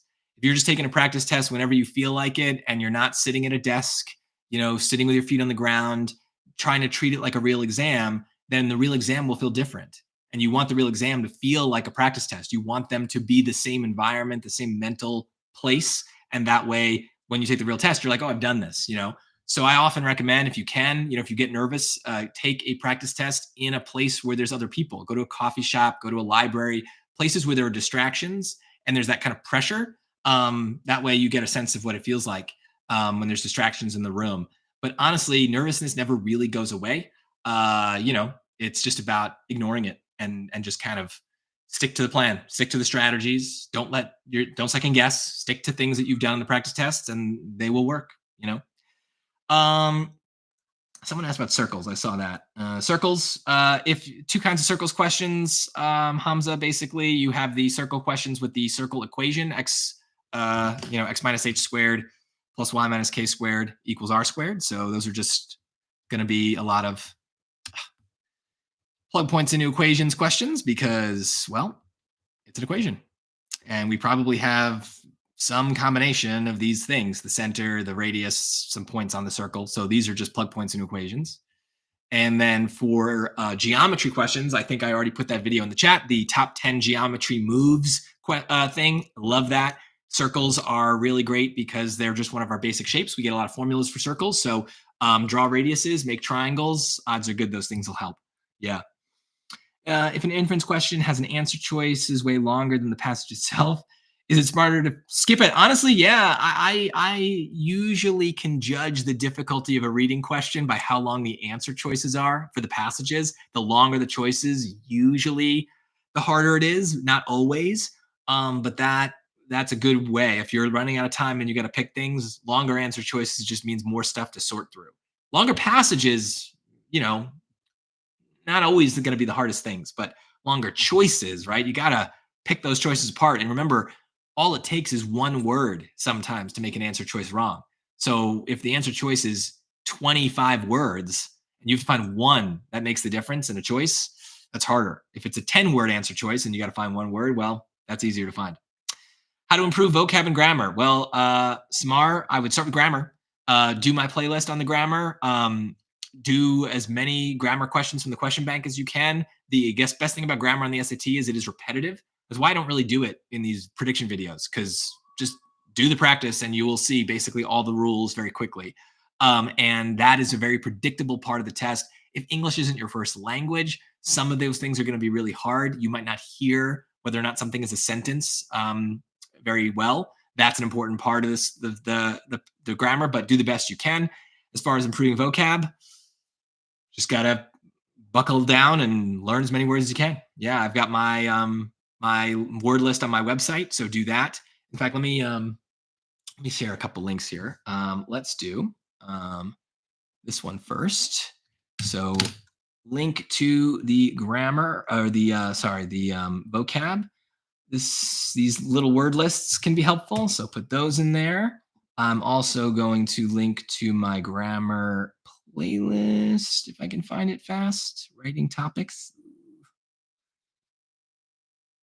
I think this is it. Let's try it. And I said this before, I do have those group classes. Let me share that link. If you can get more information from my website there, it's for the August SAT, starts in July. And yeah, if you are looking for some kind of, I do a lot of private tutoring, but if, you want to get something that's kind of in the middle there, a class is great. I'm excited for it. So check it out. It does have a coupon code on that page. So I definitely think if you are gonna, interested in signing up, use that so you can get a little bit off the price there. But the vocab, back to that, it's hard. It takes a long time to learn English that well and to know all these words confidently. So just keep grinding away, and eventually it'll help.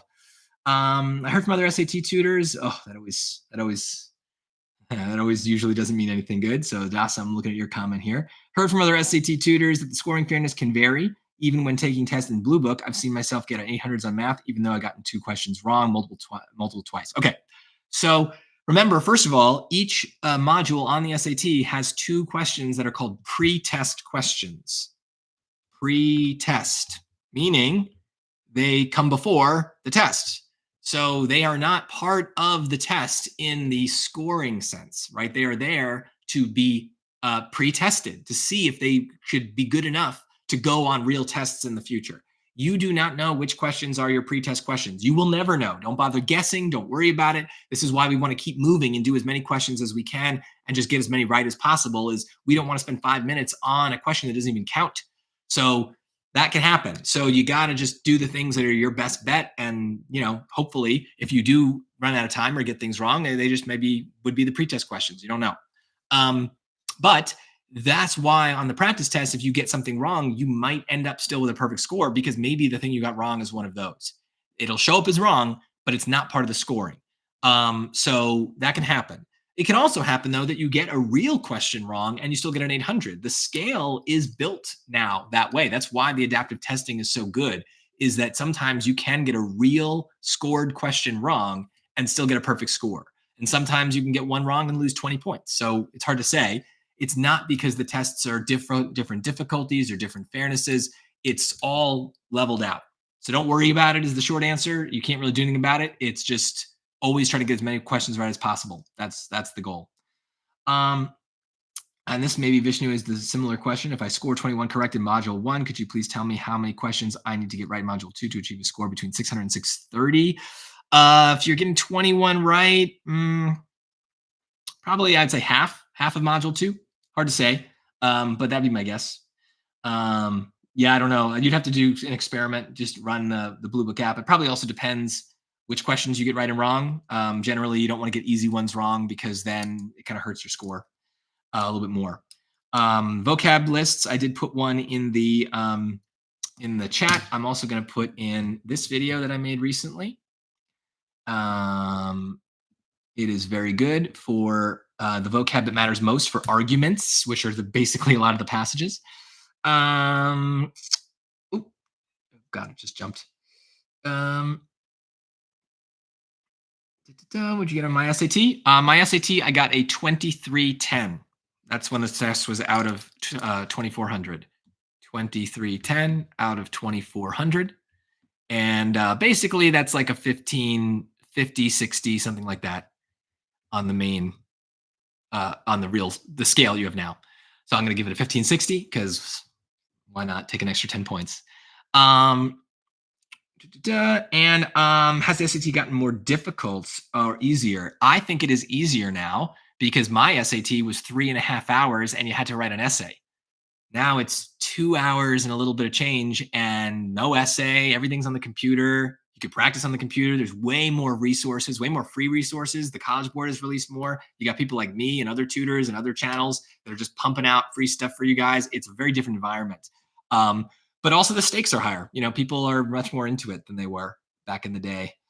What should I do use to practice if I do all the Blue Book, Khan Academy, and question by questions? Well, if you can become a channel member, I think I know I'm just kind of shamelessly plugging my thing here, but I do think it's really good. I think you can see some of the comments of people who have done it. It's worth it. It's only $5 a month. You can cancel anytime and gives you access to all the questions I've written. Many of them are still available for free. So you can kind of go to like the strategy series playlist and you'll see a bunch of those. But after that, I don't know. I don't really trust a lot of unofficial questions. A lot of them are written by AI nowadays and they're all terrible. So you gotta, I don't know, see what other people are doing and see if you can, if it's working for them, maybe it'll work for you. But I think the real resources are the best. If you run out of practice tests, there's always the PSAT practice tests in Blue Book. You could take those. Those are good. You could also, when you take a practice test, when you have a practice test you've already taken, you can purposely get everything in the first module wrong so that they give you the easy second module. That might be some more questions for you to do. They're all easier. They're generally easier. There'll be some harder ones in there, but that's good. Or vice versa. If you got put in the easy module when you did that practice test the first time, look at the answer key and put all the answers in and force it to put you in the hard module and then try that out. How much time should we ideally have left behind after completing the module 1? Honestly, I don't really have a good answer to that, Rubab. I think, I don't know, if you're looking to get a really top score, and you're doing what I said about the other ones, was it here that I wrote it? Where did I write it? Yeah, here. If you're trying to follow this in the hard module, I would say you really want to be finishing the first reading module with like at least 5 minutes left. That probably means you're doing pretty well. In the first math module, I don't think you're going to get many very difficult questions. So for that, I could finish that thing in 15 minutes probably, if I'm going really fast. So you probably want to have like 10 minutes left as a real confidence boost. But if you don't, I don't think it's a big of a deal. I'd rather you go a little slower and take the time and be absolutely accurate on everything. If you're going to check your work, try to check it in a different way. If you use Desmos to solve it originally, try to do it by hand a second time to see if you get the same answer. So I would just say, make sure that you're using all of the time in the first modules to be as accurate as possible, because those points are, if you've got the time, you want to earn them. If there's vocab words that you don't know, what's the last resort you should do? Pick a letter and move on. Pick a letter. Go with whatever feeling you've got. As vague as that feeling may be, it's probably based on some vague memory of the word.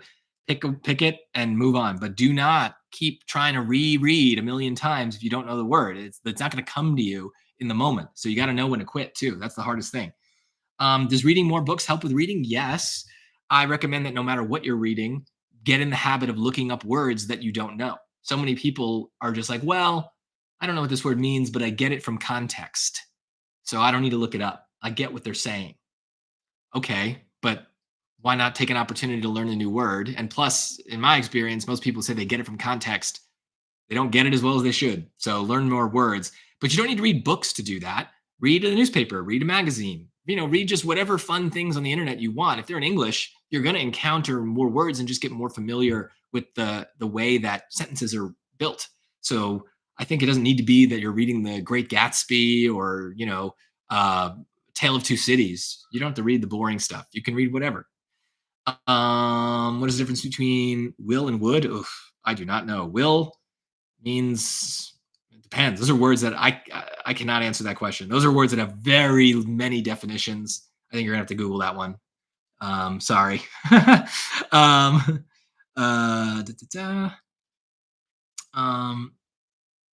Anything about inference questions? Did I miss one? Oh, is there any chance the SAT reuses questions from past exams or practice tests? Good chance they do, right? Even if they, let's take this question, right?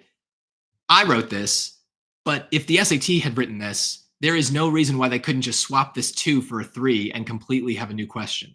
There's no reason. So math, it's easy to just swap out some things.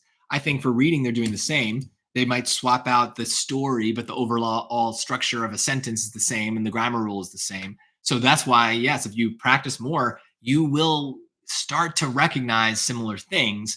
You never really want to answer a question based on your memory of a past question. I think we saw that with this in choice B, that's not going to work. But you'll start to at least understand that the building blocks of these questions are the same. And that's why even when you see something that's completely new, it's not completely new. It's built of the same pieces that every hard SAT question is built of. So, you will see things the same. Sometimes they might be those pre-test questions. Maybe you got it as an experimental question before. Now it's a real question. Who knows? But nothing you can do but always do your best. Inference questions. Someone asked that. I do have a video that I will share. And incoming in 3, 2, 1. Inference questions. I call them logic questions, but there it is. How do you avoid panicking? Well, good night's sleep definitely helps. Other than that, you just keep telling yourself to stick to the plan. This is why My only real math strategy is plug points into equations. My only real reading strategy is dumb summaries, because the more stuff you've got to cram in your brain and remember to do, yeah, the more likely you get overwhelmed.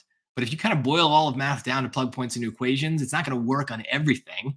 But it means that anytime you get something that seems weird, you can just ask yourself the same thing every time. Do I have points? Do I have equations? And it centers you. It gets you back to like a place that you can stand on some solid ground. PSATs are easier. Yeah, I did talk about that before. PSATs are a little easier. The scoring is there to reflect that. But if you're just looking for questions, I would say a PSAT is a good enough way to get some practice if you're out of SATs. So it's good enough. If you can't get your English to go up to higher than 550, then I recommend watching stuff in this playlist, how to score X, and just pick the X, probably how to score 600 in reading, and follow that advice. You probably are going to need to work on your vocabulary at some point, but grammar, transitions, outlines, that's the best starting point. That should get you to 600. Can't comprehend? Well, yeah, then you got to practice reading. I wish there was an easy answer. Like there isn't. Sometimes, like Desmos is great for making a lot of algebra disappear, but ultimately in math, you need to know how to do algebra to do well in the math. In the reading, I know that it's very difficult if English is not your first language, but ultimately, yeah, you got to get to a point where you can comprehend it. It takes a lot of practice and patience, and I get that that's frustrating, but there isn't a secret that just makes it all instantly make sense. I struggle. I've spoke only English my entire life, and yet I still struggle on some of these passages. Don't panic. Don't panic. Yeah, no one panic. It's fine. Everything I'm saying here is just, this is why I don't like these prediction videos, is everyone's like, oh, there's some secret answer I don't have yet. No, if you've been studying, you know what the test is going to be like. It might look different at first glance, but same thing every time. Just that should be why you don't panic, because you're like, I've done this before. I've done a million practice tests. I've done a million questions. Even if something looks new, it's not new. I've seen it before in some way. So let me do the stuff that's worked before. Okay, 7 a.m. in India, go to bed. Get some sleep. Do not be tired for your real SAT. So I'm glad you were watching my videos and stayed up for this. Awesome. Thank you for joining Ohm's Hideout, but definitely start going to bed. Get your sleep in. Do you prefer taking notes for reading questions on paper using the digital tools? I do not like the annotate feature on the SAT Blue Book. I find it very just like cumbersome. So I prefer writing with a hand, but I'm also older than you guys. And so for me, handwriting is, I don't know, it's just a little bit easier. I feel like I have more control, right? I can type arrows and equations and all sorts of things. I can write those things, but you can see my handwriting isn't amazing. So I can read it, but do what works for you. I definitely use the highlight feature in Blue Book. I don't have that in my site, but I'd use it on Blue Book. And the crossouts for sure. Cross things out without any doubt. Any tips on getting a 700 English score? Suck at 670, 680. You really just need like 2 more questions right. 2 more, Tatiana. That's it. So watch that playlist I put down there about how to score X. Just see if you can really just, again, don't shoot for an 800 is my advice. Don't try to get everything right. You're allowed to sacrifice things to get to a 700 plus. Make smart sacrifices. Spend the time where you think you get the best chance of getting a question right. You just need 2 more right answers. That's really it. So think of it that way. That really helps. Okay, Tale of Two Cities is amazing. It's a good book, but it's long. My friend was asking, he got a 500 while giving the first practice test, the bringing a practice test. He's wondering how much score he can improve in June SAT. Well, if he took the practice test yesterday, in 2 days, he's not going to get much. But I would say you can do a little studying of like the grammar and try to pick up some points, learn the transition words. But you're not going to get to a 700 in 2 days. Not going to happen. So adjust expectations. But long term, 700 is still very hard to do, but 600 certainly is doable. Moving from 100 level to the next is pretty doable for most people if they just put the time into practice. Getting more than that is harder, but also doable. Some say for reading, you should only read the first and last 2 sentences to save time. Do you think that actually helps or just risks missing key info? It absolutely risks missing key info because, as I said before, the College Board knows what you do. They know that somewhere along the line, you were told that main ideas are presented at the first sentence of a passage. No, that's just not true, especially when the passages are short. And I don't blame you for this bad advice. I just want to, use it as an opportunity here. Going back to our poem, if we read this first line, we don't even get anything, right? If we leave the last line, we might, but it's really this but here, right? I mean, you could say that's kind of close to the last line, but sometimes the but is more in the middle, right? So those turns, those places where the entire passage changes what it's saying, they can happen anywhere.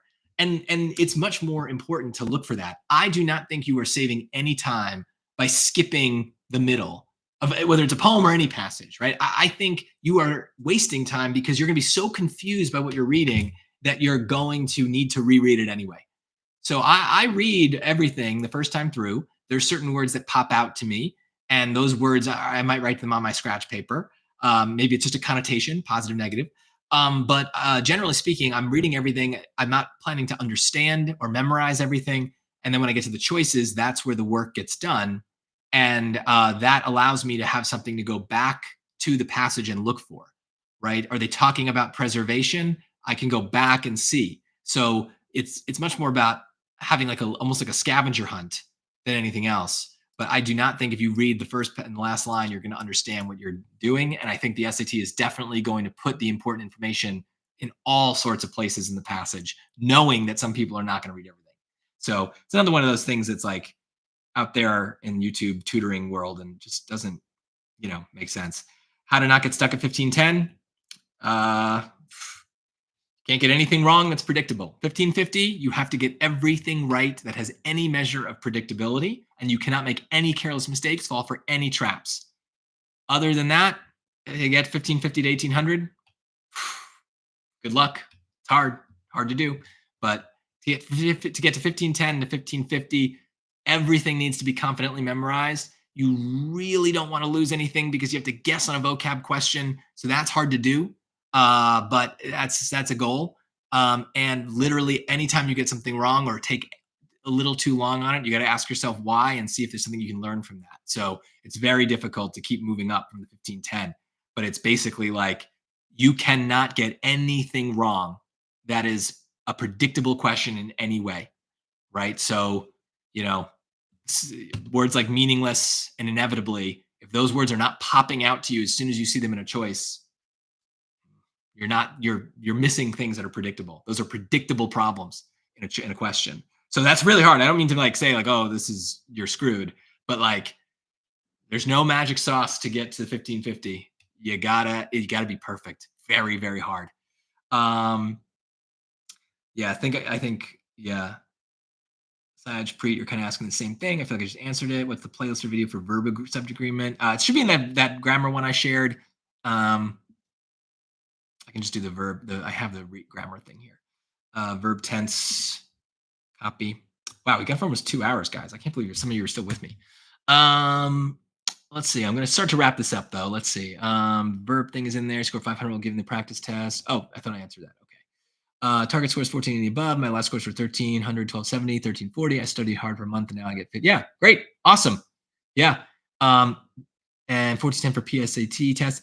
Yeah, because the PSAT is definitely scored a little different. So that's kind of, just look at the PSATs and think about what you're getting right and wrong. But same thing, right? So, to get to a 1480 is very similar to get to a 1510. It's basically the same score. So you cannot let anything slip by you as a careless mistake. It's very hard to do that, but that's the goal is if you are taking a practice test or even just working on a random question and you're like, oh, I can't believe I got that wrong. That's more important than that hard question that you think is the difference, right? It's not the hard ones that are getting people out of the 1500s. It's the easy ones. It's the medium ones. It's the hard but predictable ones. That needs to be mastered. I think you can make it. You're close. Cool. My wish score is 4.0. I'll see you in the only classes. Cool. Yeah. If you join the class, that would be great. That would be awesome. I'd love to have you. Having trouble with the first vocab. You got to probably learn vocab. You got to study it. It's going to take time, but that's probably the solution is memorize. Do you have any tips on the vocab? Well, I definitely think, you should try to be the judge of why you're getting a vocab question wrong. If it is because you are not aware of the definitions of the words, if you know what the sentence says, but then you're getting it wrong because you don't know the words, that's a problem. But as we saw with this one, it's also a problem if you understand all these words and then you pick D because you don't get that the sentence is flipping the meaning. It's twisting things up. So there's lots of ways that a question can be hard on the SAT. For vocab, it's basically those two. You either don't know the words, so you have no hope of picking the right one unless you're just guessing because you don't know what they mean. That's bad, but fixable with lots of memorization and studying. The easier thing to honestly fix is the twisting thing. Because if you just notice that when they say something like contradicted, they are purposely making the sentence harder to understand, you're more likely to slow down and be like, okay, let me be really clear. Let me use my scratch paper to figure out what this blank means and how it relates to the other parts. My first instinct for what goes in that blank might be wrong because they're trying to trick me here. So if that's why you're getting stuff wrong, that's not a vocab issue. That's a test taking issue. That's you not knowing how the SAT is trying to trick you. And so you got to always try to look out for those traps. All right, starting to fade here. Vocab, I got 650. Medina, let's see what you're saying. I got 650 math. Do you think I can get 700 this June? I got 610 the last 2 days. I feel confident before the test, but get anxious, forget the steps. Plug points and equations. Like, I know you remember, so you've watched me say that a million times in the question. So, if you still have stuff to watch for math, do it. Basically, that's what it comes down to is you don't want to panic on the real test and be like, I've never seen these questions before. So many of them are going to come down to just pick numbers and put them in there, make up the numbers yourself, use the numbers they gave us in the choices, use the numbers they gave us in the question. It's about just having a plan and sticking to it. In my experience, when students come back and say that the SAT that they just took was too hard, it wasn't like anything they did in their practice, they're always wrong.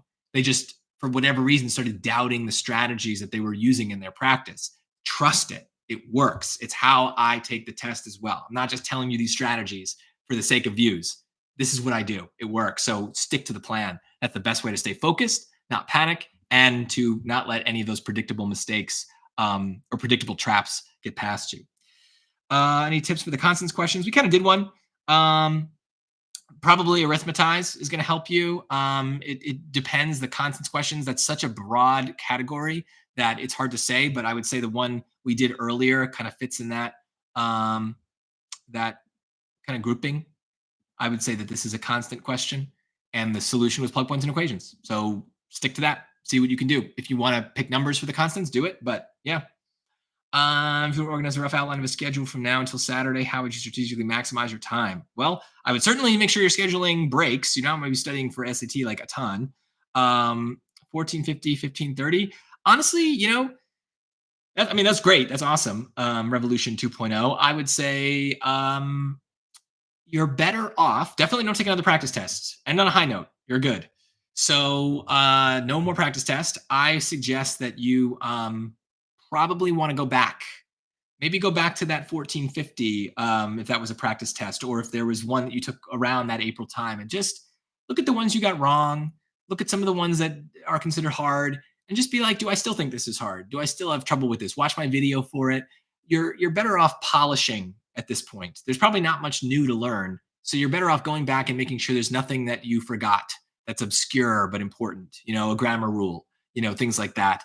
So that's a little easier on the brain because you also don't want to be studying like crazy and burning yourself out. You're going to need your brain for the test. So you want that to be well rested,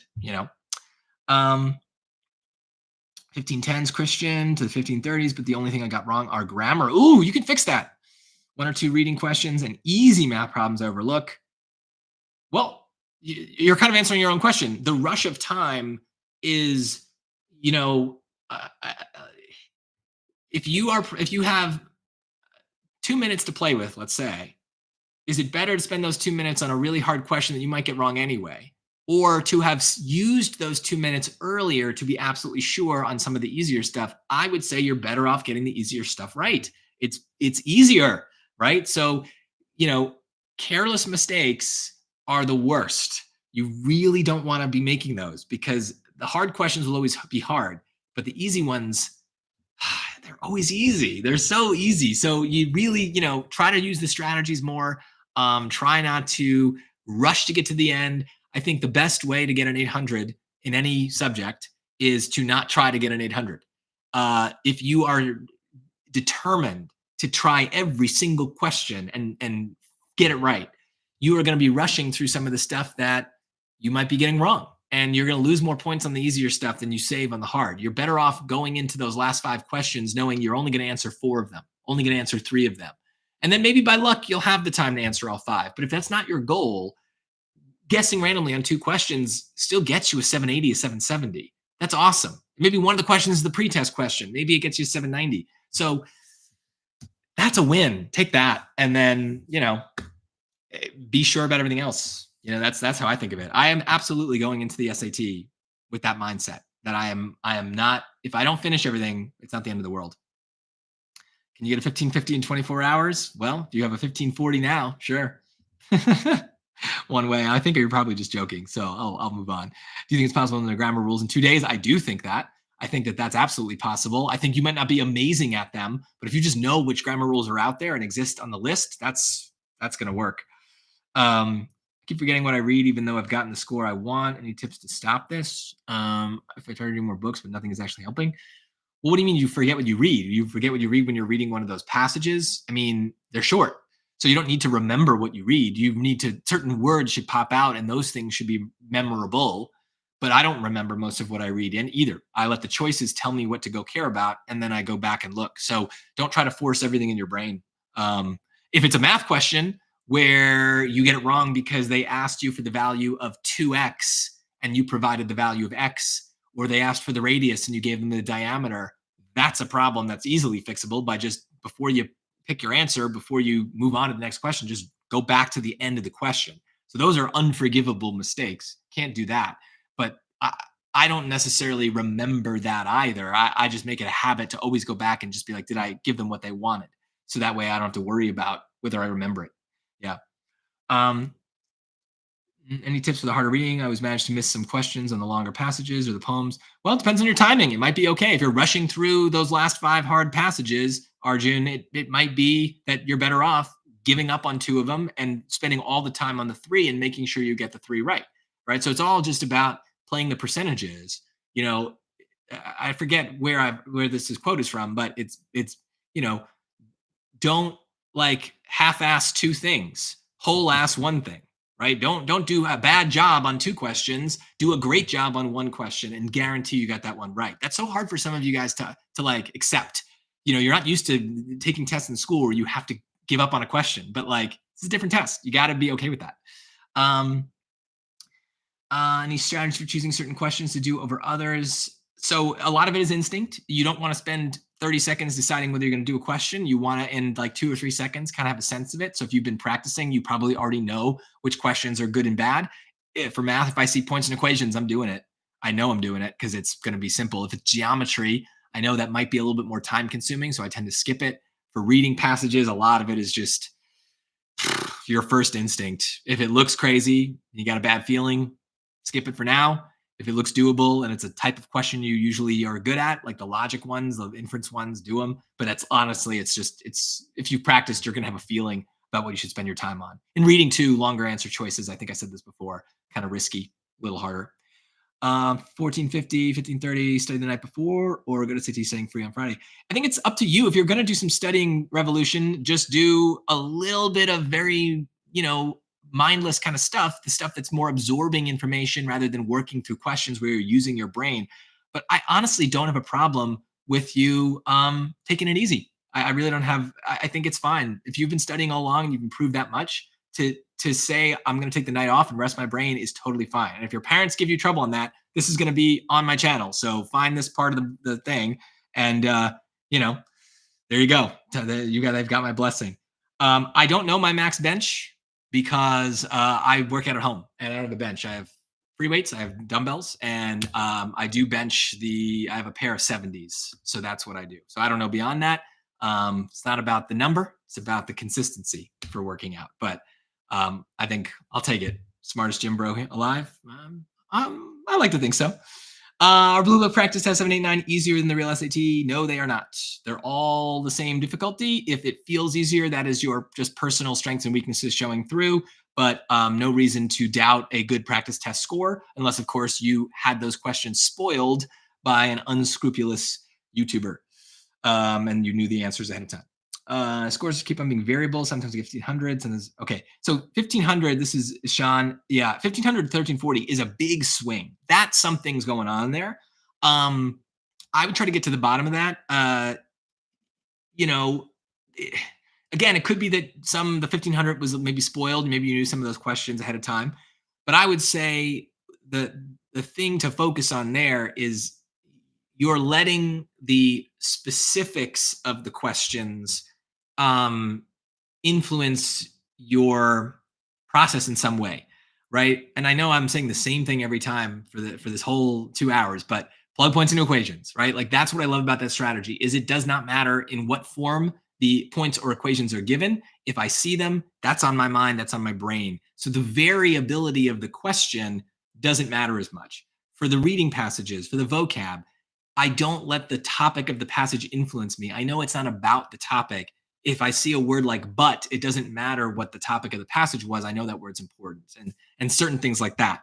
So you got to kind of get to a place similarly in your mind where you understand that the 1500 was not an easier test and the 1340 was not a harder test.